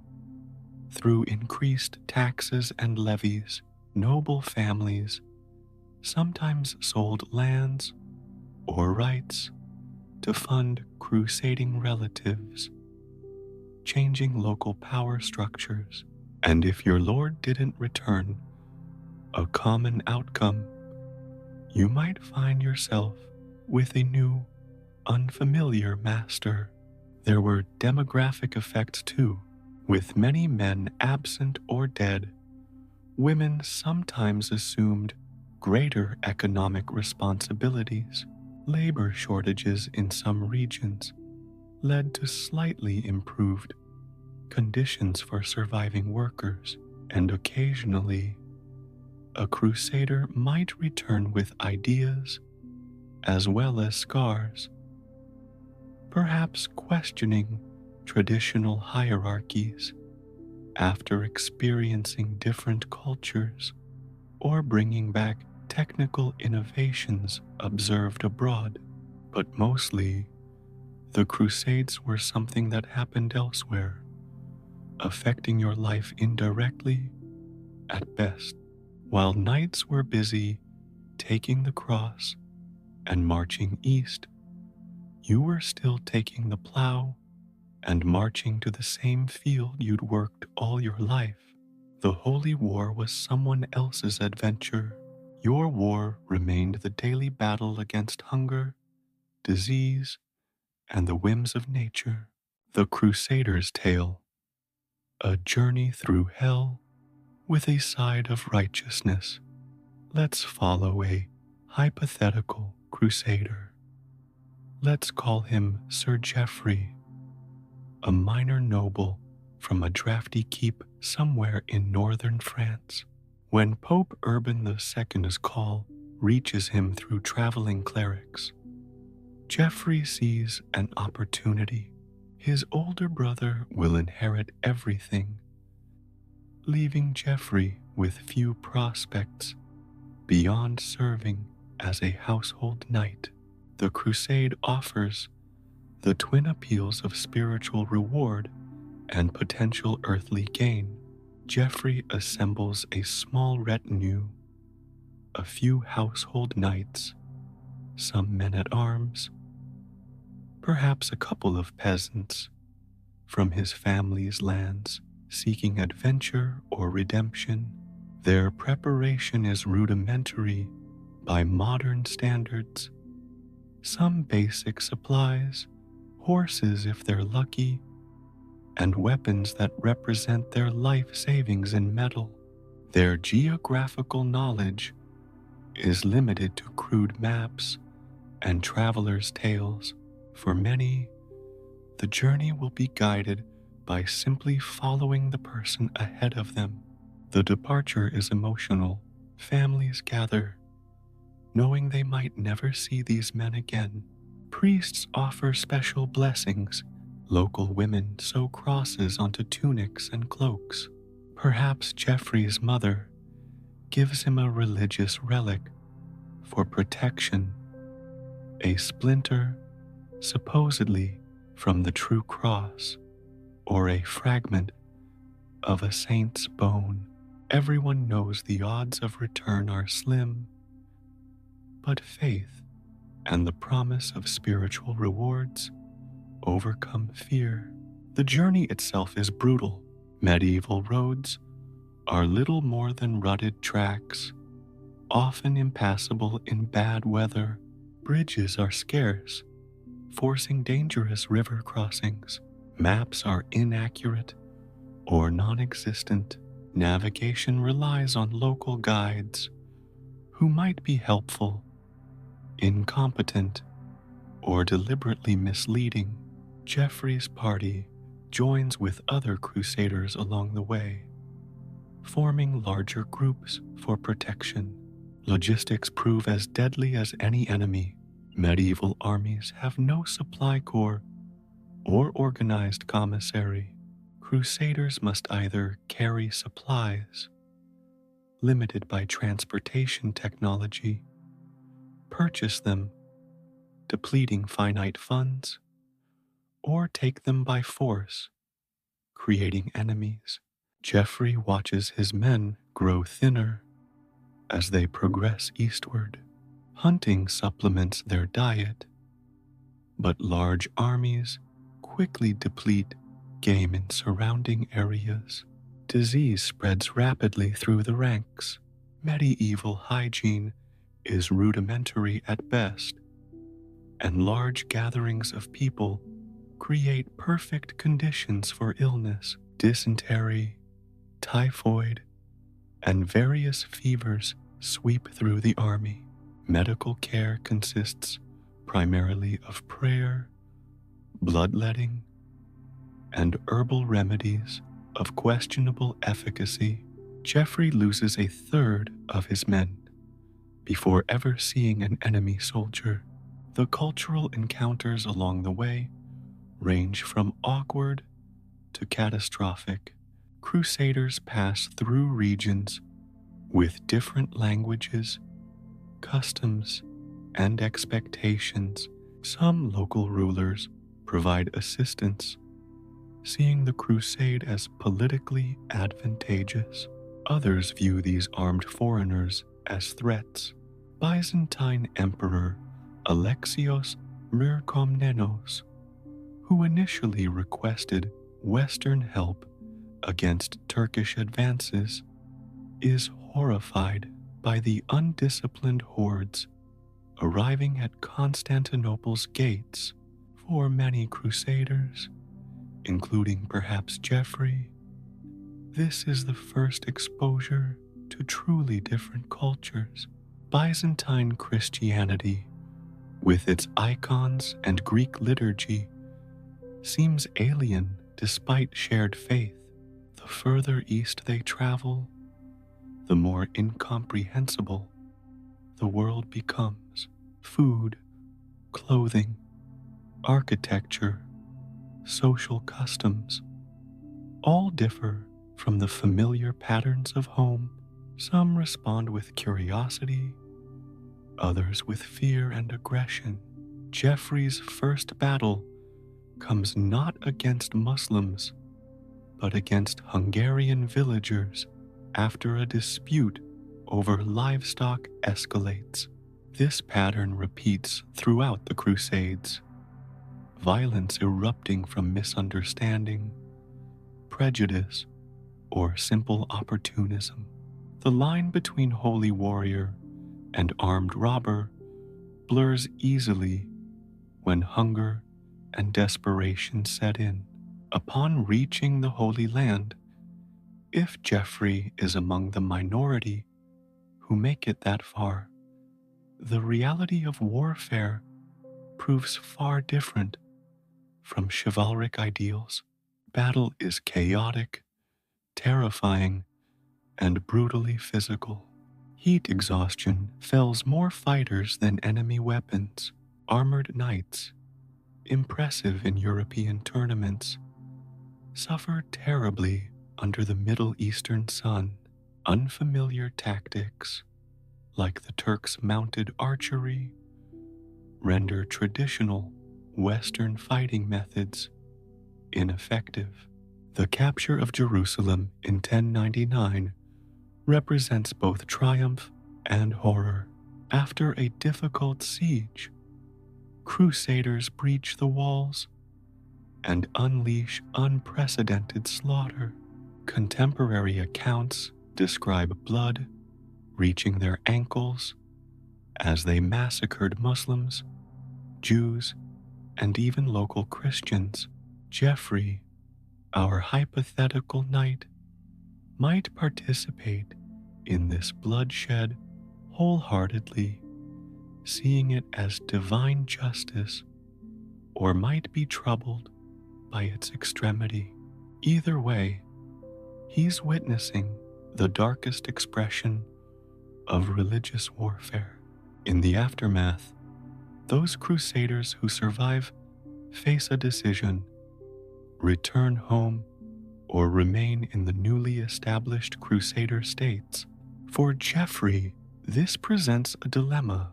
The journey home is just as dangerous as the outward voyage, but staying means adapting to a foreign land surrounded by hostile neighbors. Perhaps he's been granted a small fief near Antioch as reward for his service, land that must be defended constantly against local resistance. If Geoffrey chooses to stay, he becomes part of a colonial enterprise unlike anything in previous European experience. The Crusader states, the Kingdom of Jerusalem, County of Edessa, Principality of Antioch, and County of Tripoli, are fragile European outposts in a predominantly Muslim region. Their survival depends on complex diplomatic relationships, military vigilance, and adaptation to local conditions. Daily life in these states develops a unique hybrid character. European feudal structures overlay local administrative systems. Western architectural styles incorporate Eastern elements for practical climate adaptation. Cuisine adopts local ingredients and techniques. Geoffrey might marry a local Christian woman or a European newcomer, establishing a family line that reflects this cultural intermixing. His children might speak French, Greek, and Arabic, dressing in styles that combine Eastern and Western elements. If Geoffrey instead returns home, he brings back more than just souvenirs. His worldview has expanded beyond the narrow confines of his village. He's seen architectural wonders like the Hagia Sophia, tasted spices unknown in Europe, and encountered mathematical and medical knowledge superior to Western understanding.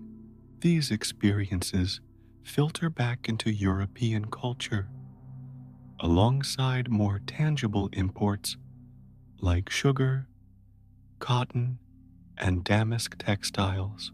Whether Geoffrey survives to old age or dies in battle, his crusading experience represents a profound disruption of medieval patterns. For this individual, history isn't something happening elsewhere. It's a direct, personal transformation. But for the peasants back in his home village, Geoffrey's adventure manifests mainly as his absence, the taxes levied to support him, and perhaps eventually the strange stories he brings back if he returns. The thousands of Geoffreys who participated in the Crusades collectively changed European society, economics, and intellectual life. But these changes came at enormous human cost, both to the Crusaders themselves and to the peoples they encountered. And for the vast majority who remained at home, particularly those at the lowest social levels, the impact was felt primarily through indirect ripples rather than transformative waves. The peasants' experience when Holy War comes home, while Geoffrey the Crusader is having his bloody, transformative adventure. What's happening back in his home village? For peasants like you, the Crusades manifest in several ways, none of them particularly positive. First, there's the financial burden. Crusading is catastrophically expensive. Equipping a single knight with appropriate armor, weapons, horses, and supplies costs roughly the annual income from a substantial estate. Maintaining these expenses over years of campaigning requires constant revenue streams. Your lord needs money, and that money comes from you. Special crusade taxes appear across Europe during this period. The Church institutes the Saladin tithe to support the Third Crusade, a tax of 10% on revenues and movable property beyond the regular tithes already collected. Secular authorities impose their own levies for peasants already living on margins thin as parchment. These additional burdens can mean the difference between subsistence and starvation. There are labor impacts too. When your lord departs with his fighting men, agricultural work doesn't stop. The same fields need tending with fewer hands available. Women, children, and older men assume tasks previously done by younger males. Work hours lengthen, rest days become scarcer, bodies wear out faster under increased burdens. The absence of authority figures creates both problems and opportunities.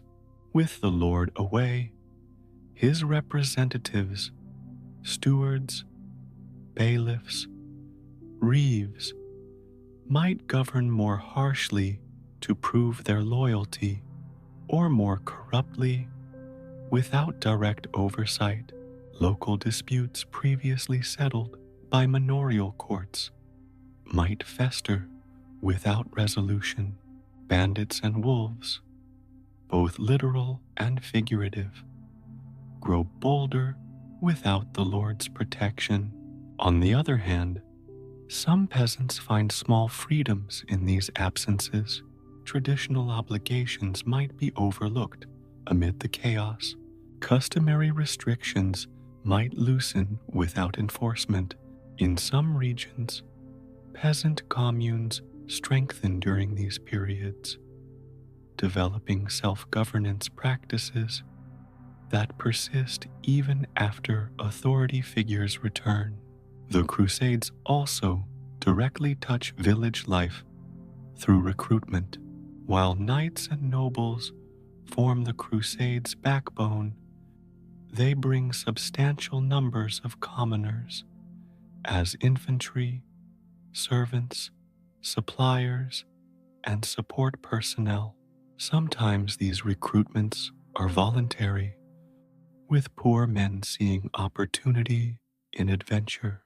Other times they're coercive, with lords demanding service from their dependents. When a village loses young men to crusading armies, the community fabric tears. Families lose providers. Fields lose workers.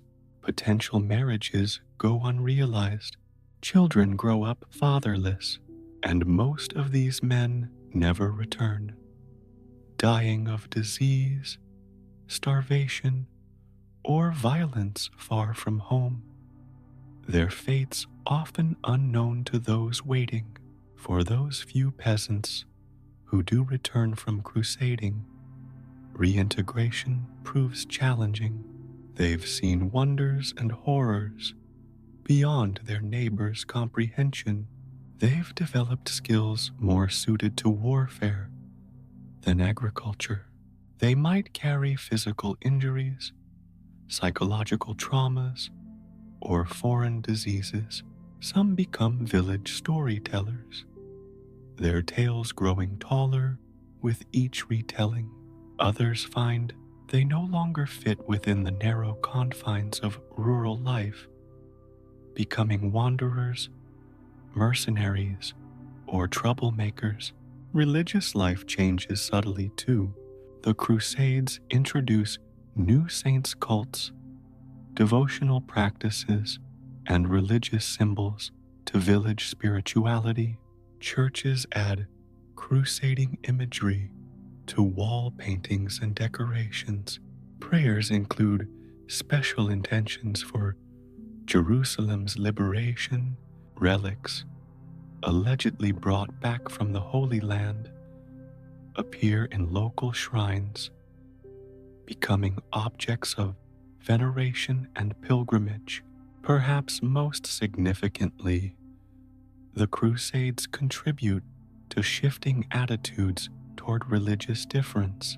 Before these conflicts, most European peasants had little concept of Islam or Judaism as religious systems. After the Crusades, increasingly hostile stereotypes spread even to isolated communities. Anti-Jewish violence increases across Europe, often directly connected to crusading fervor. Your village might have no Jewish or Muslim residents, but attitudes toward theoretical others harden nonetheless. Trade patterns gradually change as well. New products filter into European markets. Spices like cinnamon and nutmeg, fabrics like cotton and silk, fruits like apricots and lemons. Most remain luxury items far beyond peasant means.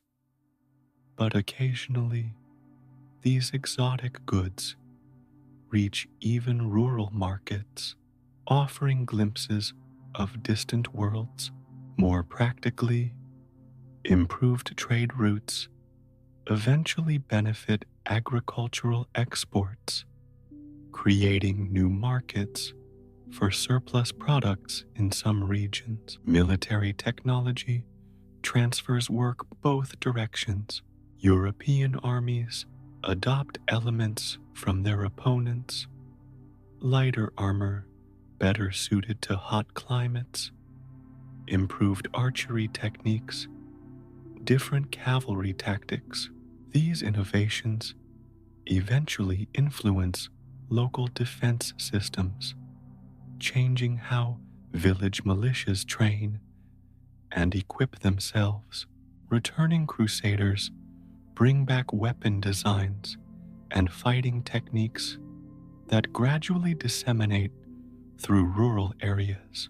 The Crusades' long-term economic consequences eventually reach even remote villages.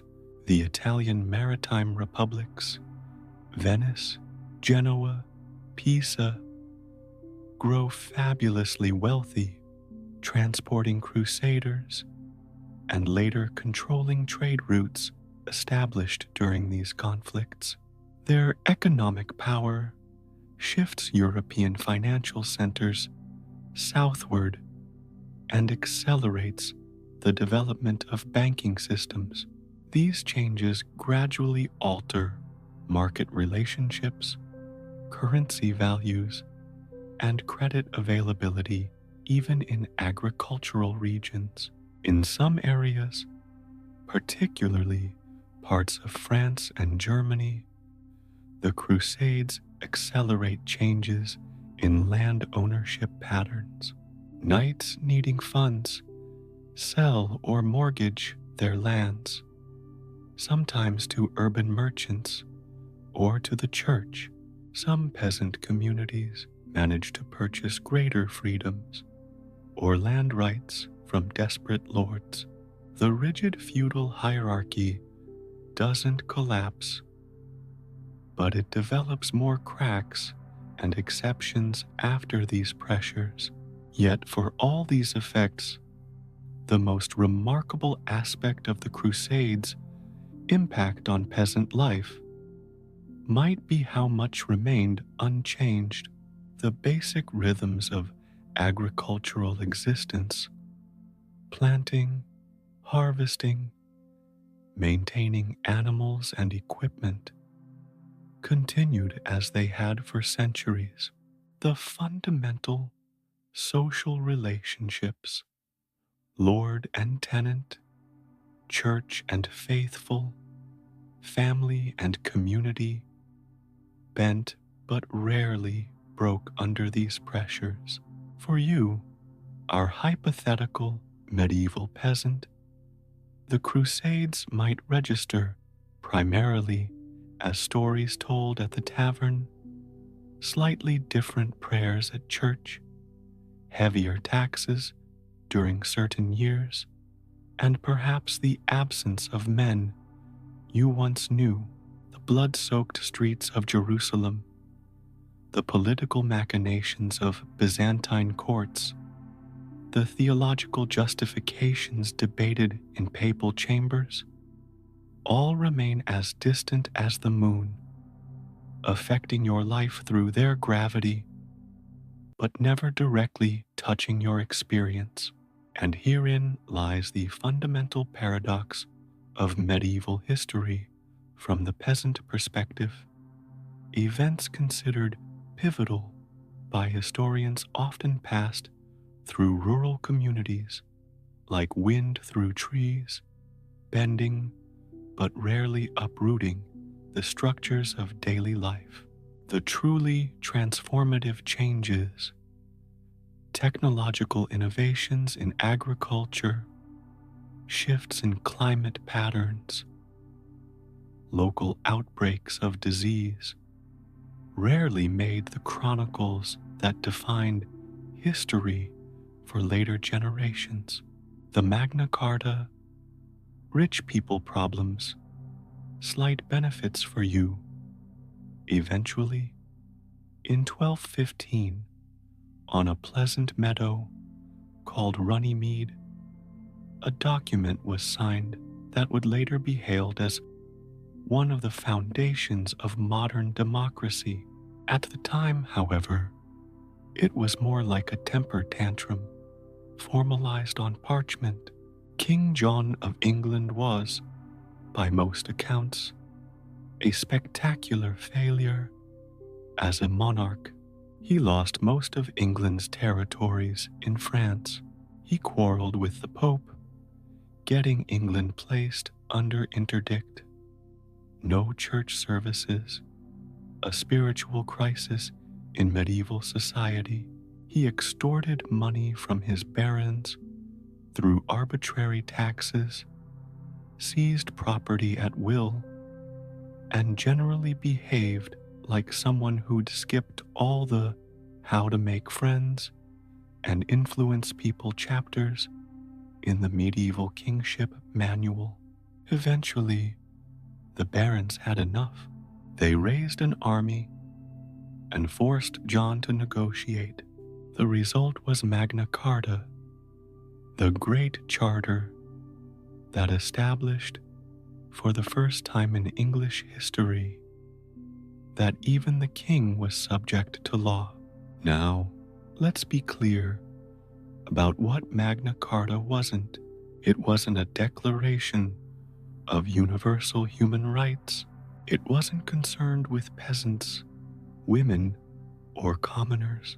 It was essentially a peace treaty between a king and his wealthy nobles, designed primarily to protect aristocratic privileges.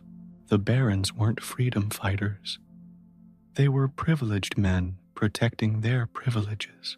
The original charter contained 63 clauses, most dealing with specific medieval grievances like fish weirs on the Thames or the rights of heirs regarding inheritance.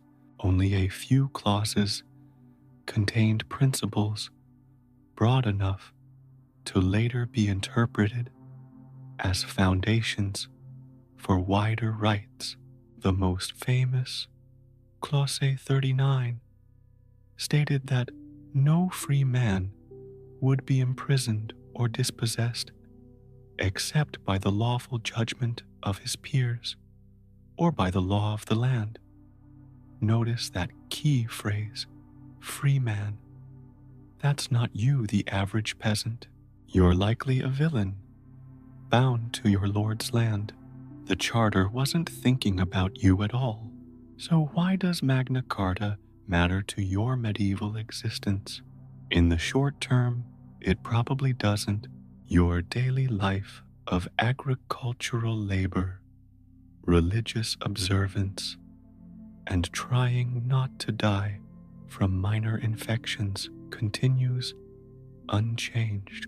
King John himself quickly repudiated the charter, with papal blessing leading to the First Barons' War. The charter was reissued multiple times after John's death, often with significant revisions, but ripples spread in ways no one could have predicted.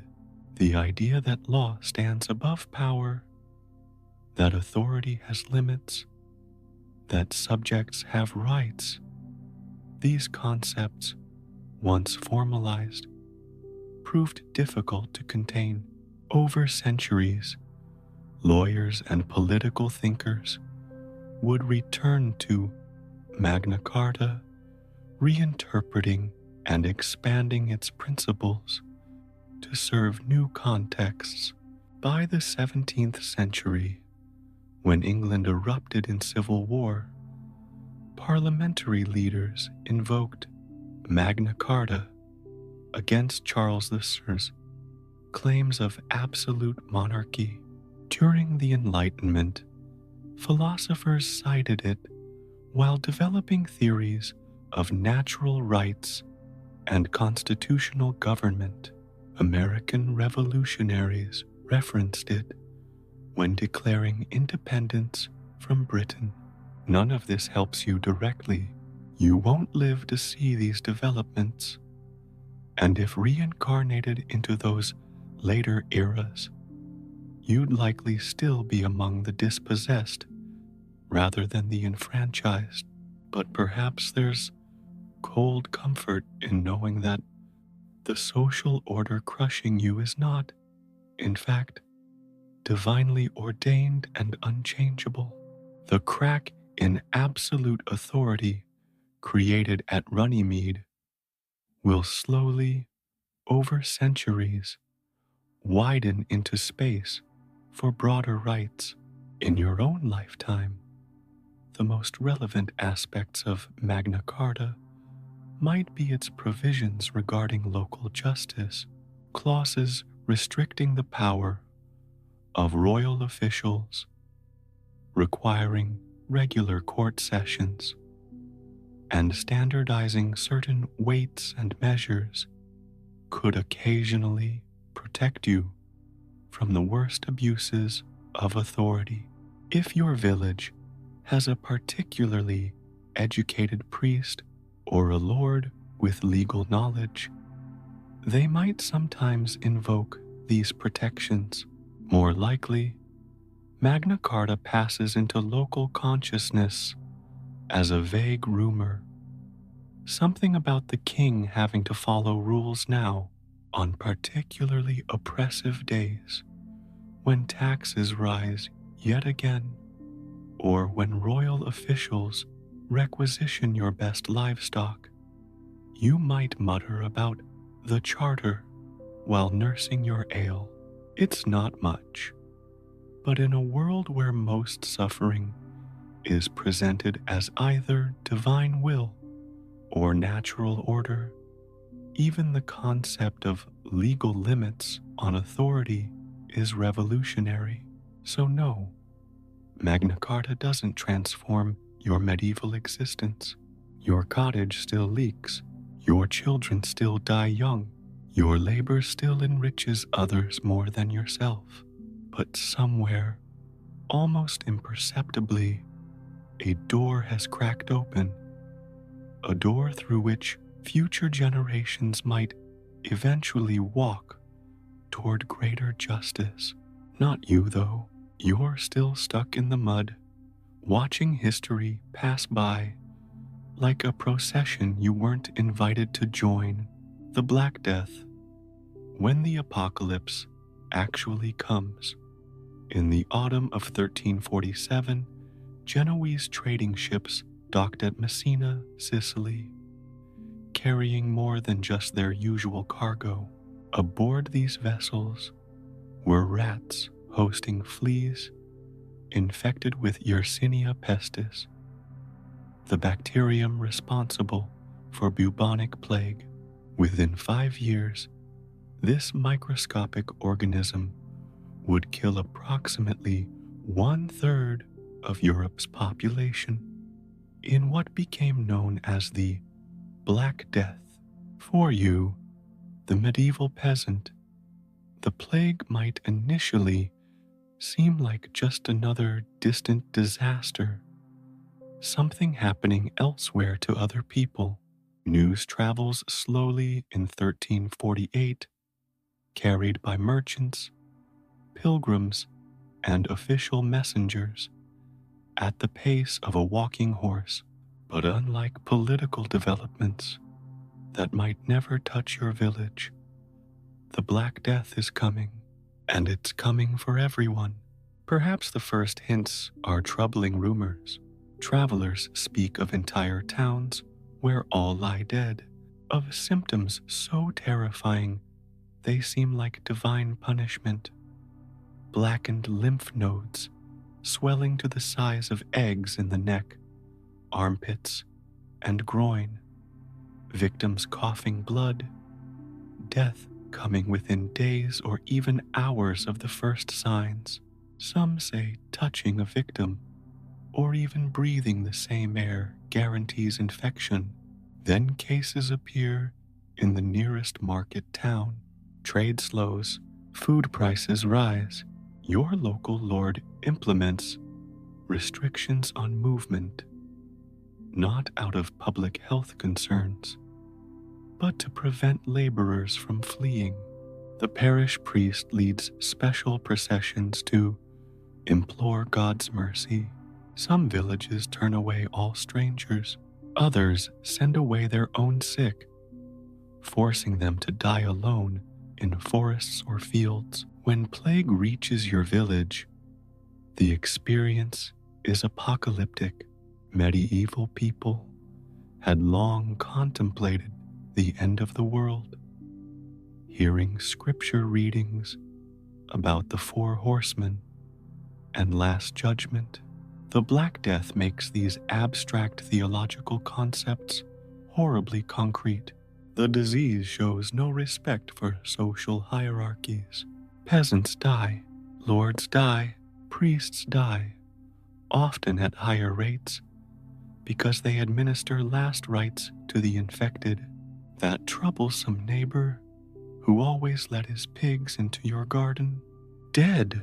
The alewife who sometimes slipped you extra beer, dead. Your youngest child who survived the dangerous early years and showed such promise, dead. within 2 days of finding a swelling on their neck. With so many deaths, normal funeral practices become impossible. Mass graves replace individual burials. Bodies pile up faster than they can be interred. The comforting rituals of death, washing the body, vigil prayers, proper burial in consecrated ground, give way to hasty, fearful disposal. Some victims die alone, locked in their homes by surviving family members, trying to avoid contagion. Religious explanations proliferate. The plague is God's punishment for sin. It's caused by bad air or unfavorable planetary alignments. It's spread by deliberate poisoners, often marginalized groups like Jews or lepers who face violent persecution as a result. Some blame witchcraft or demons. Others see it as the literal end times predicted in Revelation. Medical responses are equally varied and equally ineffective. Physicians recommend bloodletting, special diets, or herbs like rose and aloe. Some advocate fleeing infected areas. Sitôt, longe, tarde. Leave quickly, go far, return slowly. Others suggest sitting between two large fires to purify the air. None of these methods work without understanding of bacteria, fleas, or rats as vectors.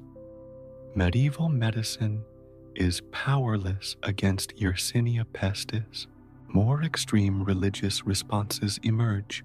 Flagellant groups travel from town to town, publicly whipping themselves, bloody, to atone for humanity's sins. Some communities hold continuous prayer services. Wealthier individuals commission special devotional artwork or donate to churches, hoping to buy divine favor. New saints associated with plague protection, like Saint Sebastian and Saint Roch, gain popularity after the initial wave subsides, leaving empty houses and untended fields. Survivors face a transformed world beyond the immeasurable emotional trauma of losing family, friends, and neighbors. There are practical consequences. Who inherits property when entire families die? Who maintains records when the literate clergy have perished? Who performs specialized craft functions when guilds have lost key members? For the average peasant who survives, the plague's aftermath brings unexpected changes in status. With massive labor shortages, your work suddenly has greater value. Lords who once enforced serfdom strictly now offer incentives to prevent workers from leaving for better opportunities elsewhere. Wages rise. Land becomes available as heirs die out.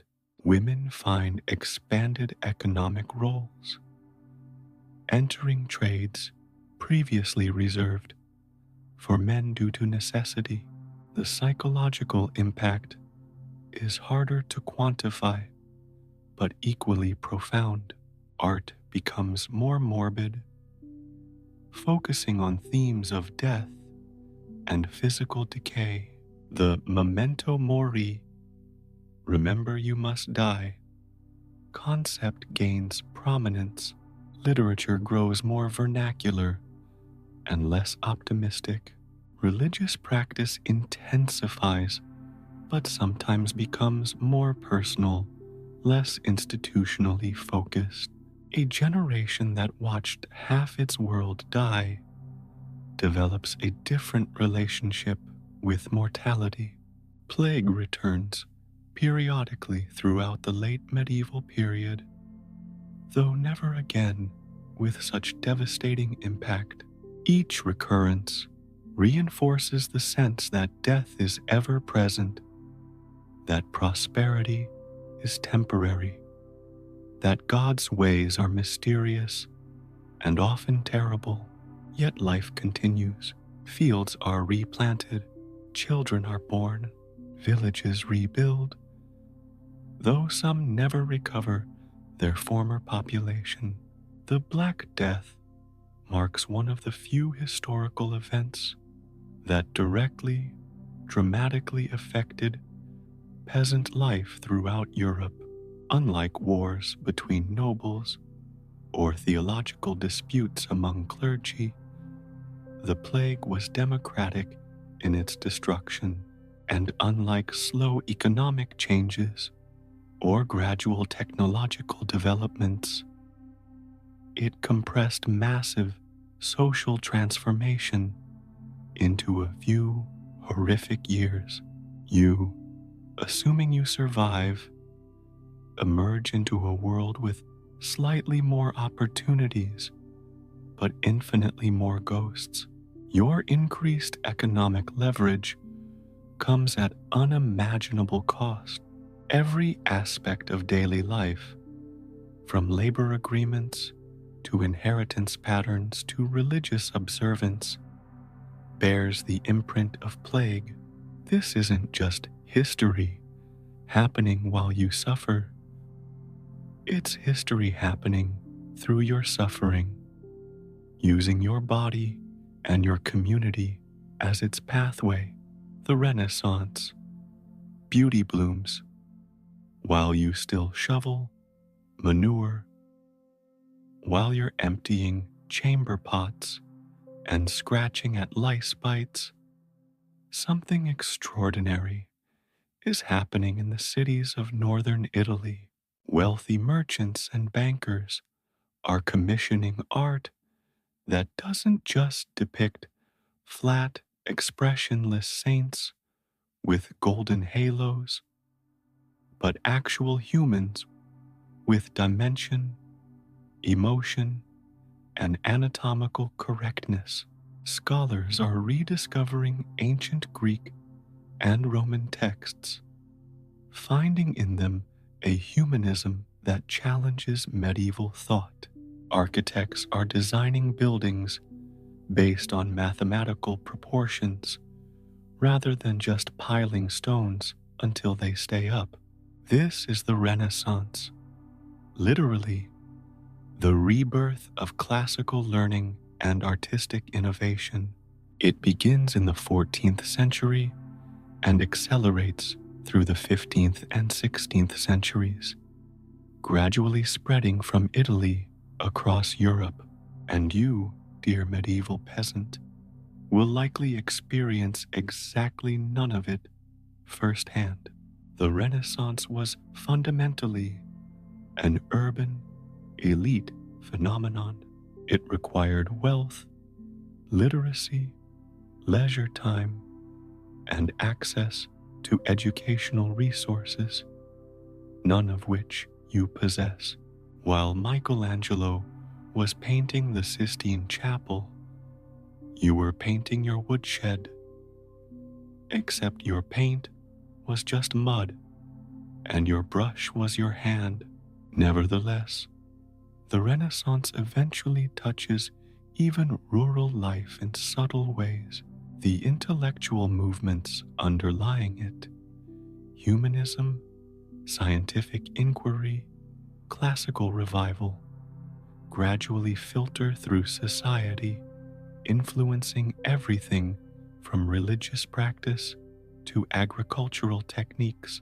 Take printing, for example, not just Gutenberg's press, which we'll discuss separately, but the entire explosion of printed materials that follows.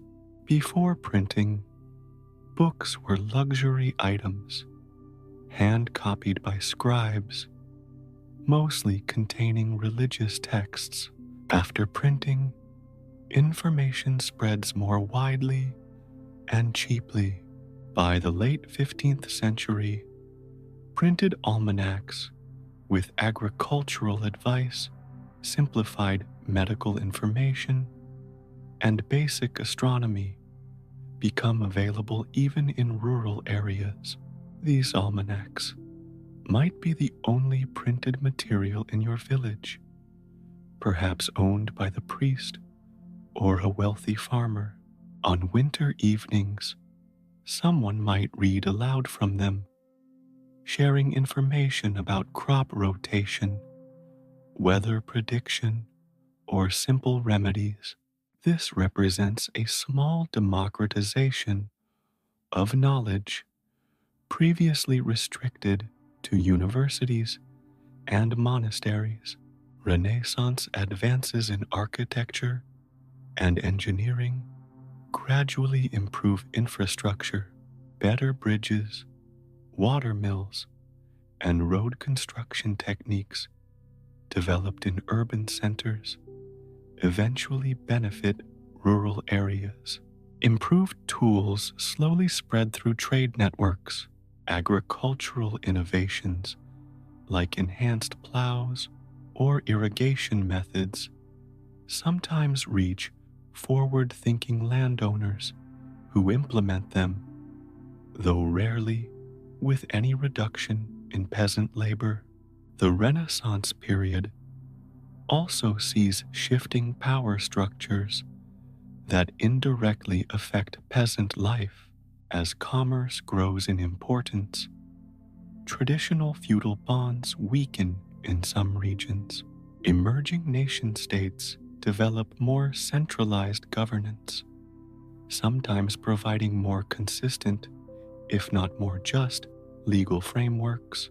The balance between church authority and secular power shifts, with complex regional variations. More negatively, the Renaissance coincides with increasing formalization of serfdom in Eastern Europe, where peasants find themselves with fewer rights, not more. The rise of commercial agriculture in some regions leads to enclosure movements that privatize commonly used lands, dispossessing many rural workers. Economic improvements are unevenly distributed, often worsening inequality. Renaissance artistic innovations reach rural areas primarily through religious art. Village churches might eventually receive simplified versions of new artistic styles in wall paintings, altarpieces, or devotional objects. These works gradually shift from the stylized medieval aesthetic toward more naturalistic depictions, subtly changing how you visualize biblical stories and saints. Similarly, Renaissance musical developments eventually influence even village songs and church music.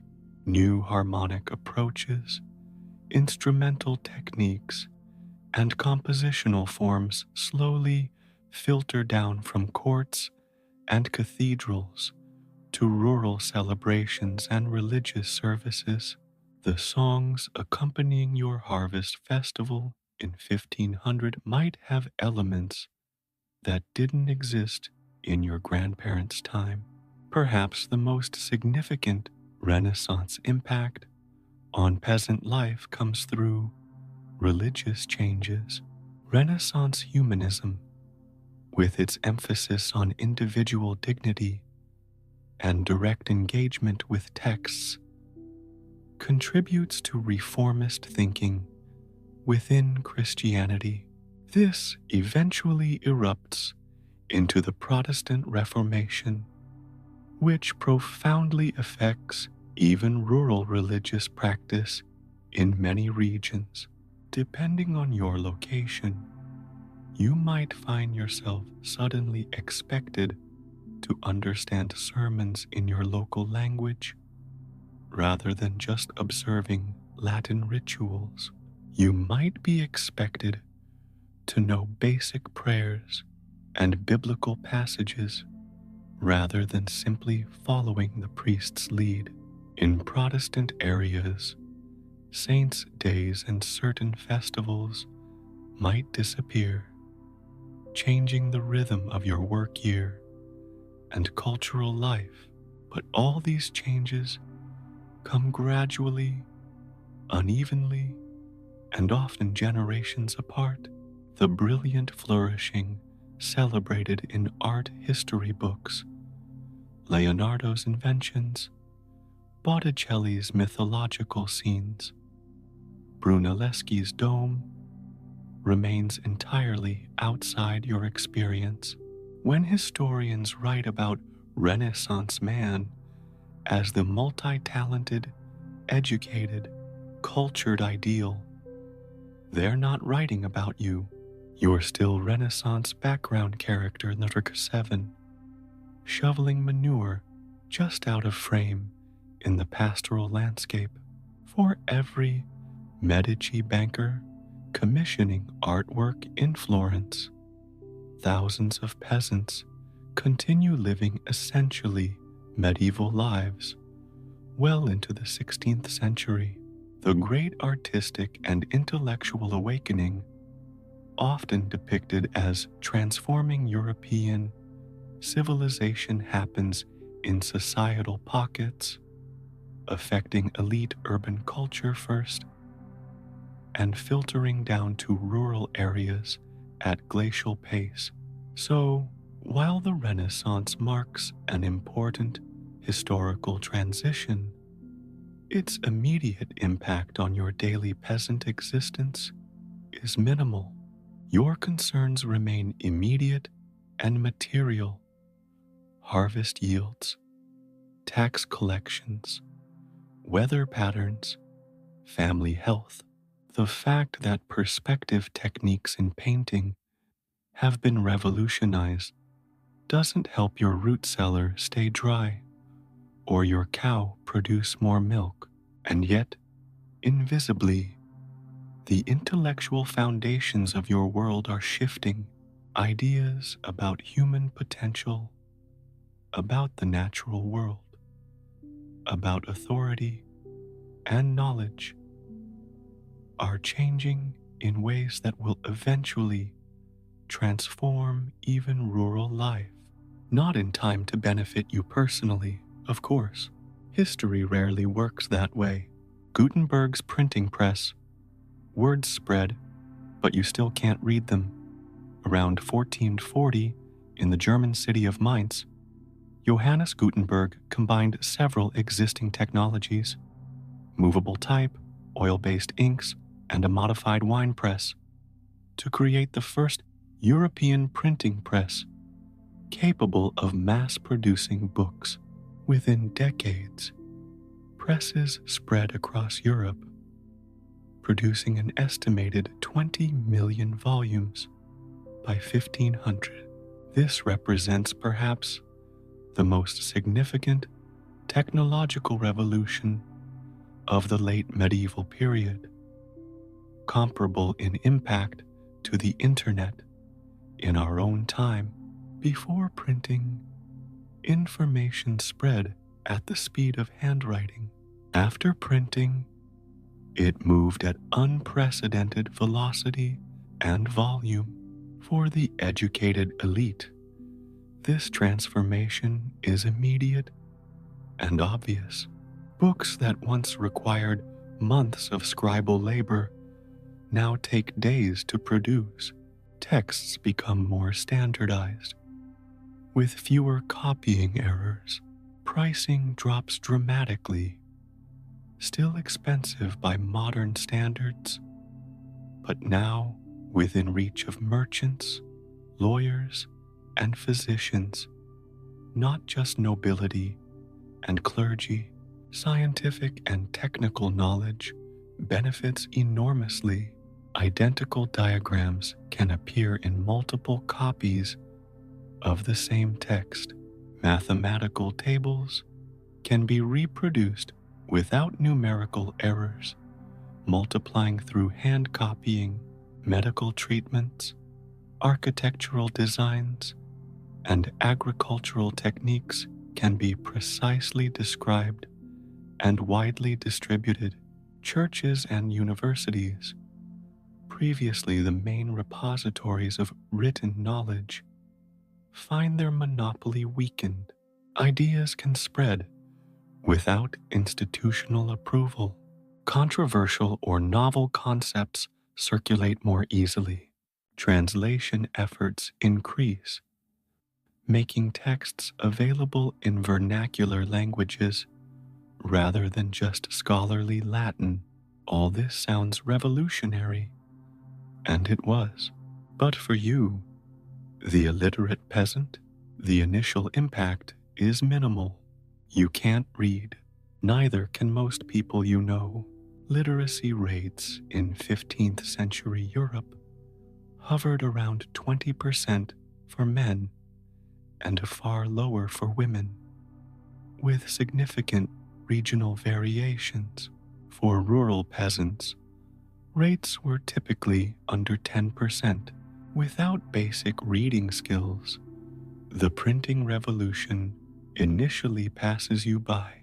However, even illiterate communities feel secondary effects. Information that previously reached villages only through traveling clergy or officials now arrives more frequently and consistently via intermediaries who can read. Your parish priest, who might have had access to only a few hand-copied texts, now potentially owns several printed books, enriching his sermons and guidance. Printed administrative documents, tax records, legal pronouncements, property deeds gradually standardize governance affecting your village. Printed broadsheets, single-page notices, announcing new laws, crusade recruitments, or public health measures during epidemics reach even small communities where someone literate might read them aloud. Religious materials become particularly important vectors for printing's influence on peasant life. Simple devotional works with woodcut illustrations allow even non-readers to engage with religious stories visually. Printed indulgences, prayer books, and eventually vernacular Bibles transform religious practice, especially after the Reformation creates demand for texts accessible to ordinary believers. Printing also accelerates standardization of languages. As publishers seek wider markets, they favor certain dialects over others, gradually establishing dominant forms of German, French, English, and other vernaculars. This eventually impacts even spoken language in rural areas. As these standardized forms gain prestige and slowly influence local speech. For the small minority of rural people who do achieve basic literacy, printed materials offer unprecedented opportunities for self-education. Almanacs, how-to manuals, and simplified versions of scholarly works become available through traveling peddlers or visits to market towns. This creates a new category of semi-educated peasants who might serve as village clerks, informal legal advisors, or local medical practitioners. Printing's long-term social effects eventually reach everyone as literacy gradually increases over generations. Printed materials become vectors for new ideas about religion, politics, and society. The Protestant Reformation, heavily dependent on printing to spread its message, transforms religious practice across much of Europe. Later, Enlightenment concepts of rights and governance filter down partially through printed materials. News itself changes nature. Before printing, news meant travelers' tales, merchants' reports, or official pronouncements, inconsistent, unverifiable, and often distorted. Printed news sheets, while still primitive by modern standards, create more consistent information flows that eventually reach even rural areas through reading intermediaries. All these changes happen slowly, unevenly, and incompletely. A peasant in 1500 might experience more effects of printing than one in 1450, but still lead a life dominated by oral tradition, direct observation, and practical knowledge passed through demonstration rather than text. The truly transformative impacts of printing would take centuries to fully manifest, and this is the pattern with most revolutionary technologies in history. Those at the center of power and wealth experience changes first and most profoundly. Those at the margins, like you, our medieval peasant, might not live to see much change at all. Your grandchildren might encounter a somewhat different information landscape. Your descendants, centuries later, will inhabit a world fundamentally reshaped by printing technology. But you continue marking tallies on your doorframe to track days until harvest. You continue learning songs and stories by ear. You continue navigating life through direct observation and communal memory. The revolution in information technology happens largely elsewhere, creating ripples that eventually reach your village pond. But long after you've returned to the soil you spent your life cultivating, history, it's happening, just not to you. So there you have it. 5 major historical developments spanning roughly 4 centuries, each transforming European civilization in profound ways. The Crusades, Magna Carta, Black Death, Renaissance, and printing press collectively bridge the medieval world into early modernity. And yet, for the average peasant, daily life changes with agonizing slowness. You still rise with the sun and work until dusk. You still plant and harvest the same crops your ancestors did. You still struggle with hunger, disease, and the arbitrary demands of those with power over you. This paradox, monumental historical change, alongside grinding continuity in ordinary lives, defines the medieval experience. Great events in distant cities might eventually alter the framework of your existence, but rarely in time to benefit you personally. You are both participant in and witness to history, but seldom its primary beneficiary. The pace of change itself would be almost imperceptible by modern standards. A innovation that transforms society within decades today might require centuries to fully manifest in medieval Europe. Information moved at walking speed, New techniques spread through personal demonstration rather than mass media. Resistance to change was built into social structures, religious beliefs, and practical limitations. Yet change did come, gradually reshaping even the most isolated villages. By 1500, a peasant's world differed significantly from that of their 11th century ancestors, even if day-to-day activities remained similar. The cumulative effect of historical developments eventually reaches everyone, like water slowly eroding stone.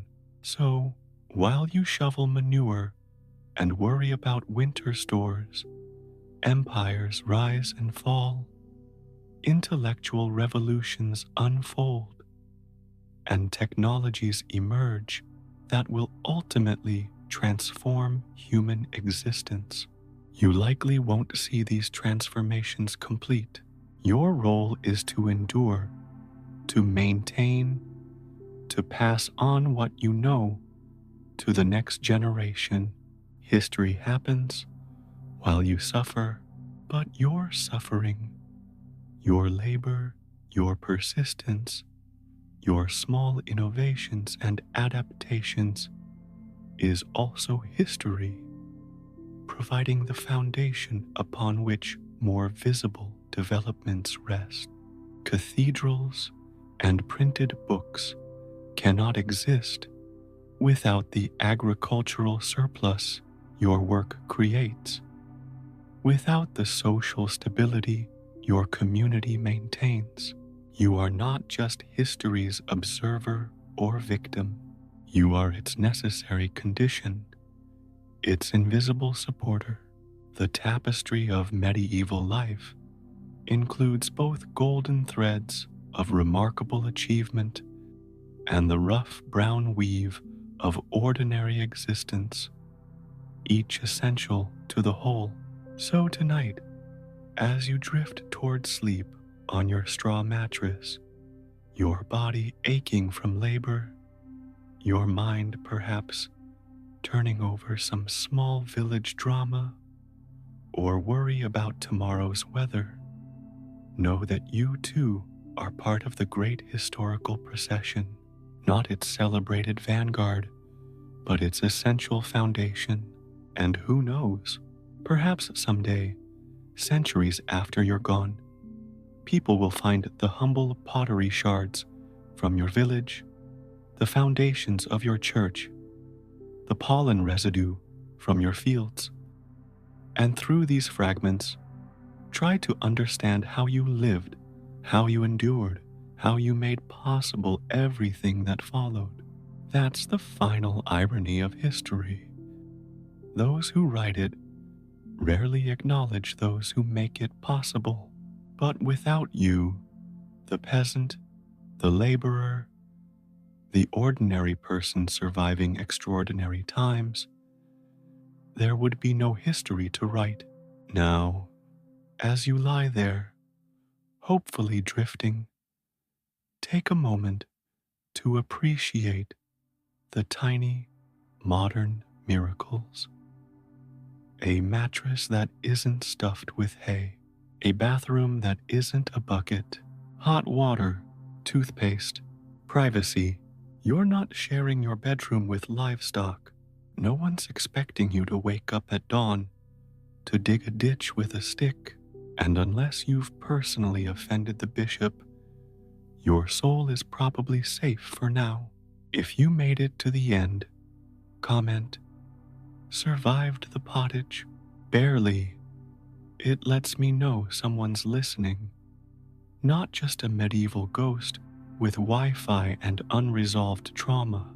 And if you enjoyed this slow descent into itchy tunics and collective peasant misery, give it a like, leave a comment, and subscribe, because the next time you complain about your office chair, or the train being 5 minutes late, or the fact that your sourdough didn't rise, Just remember, you could be sleeping in straw, wearing a single crusty outfit, and starting your morning with beer, moldy bread, and a prayer.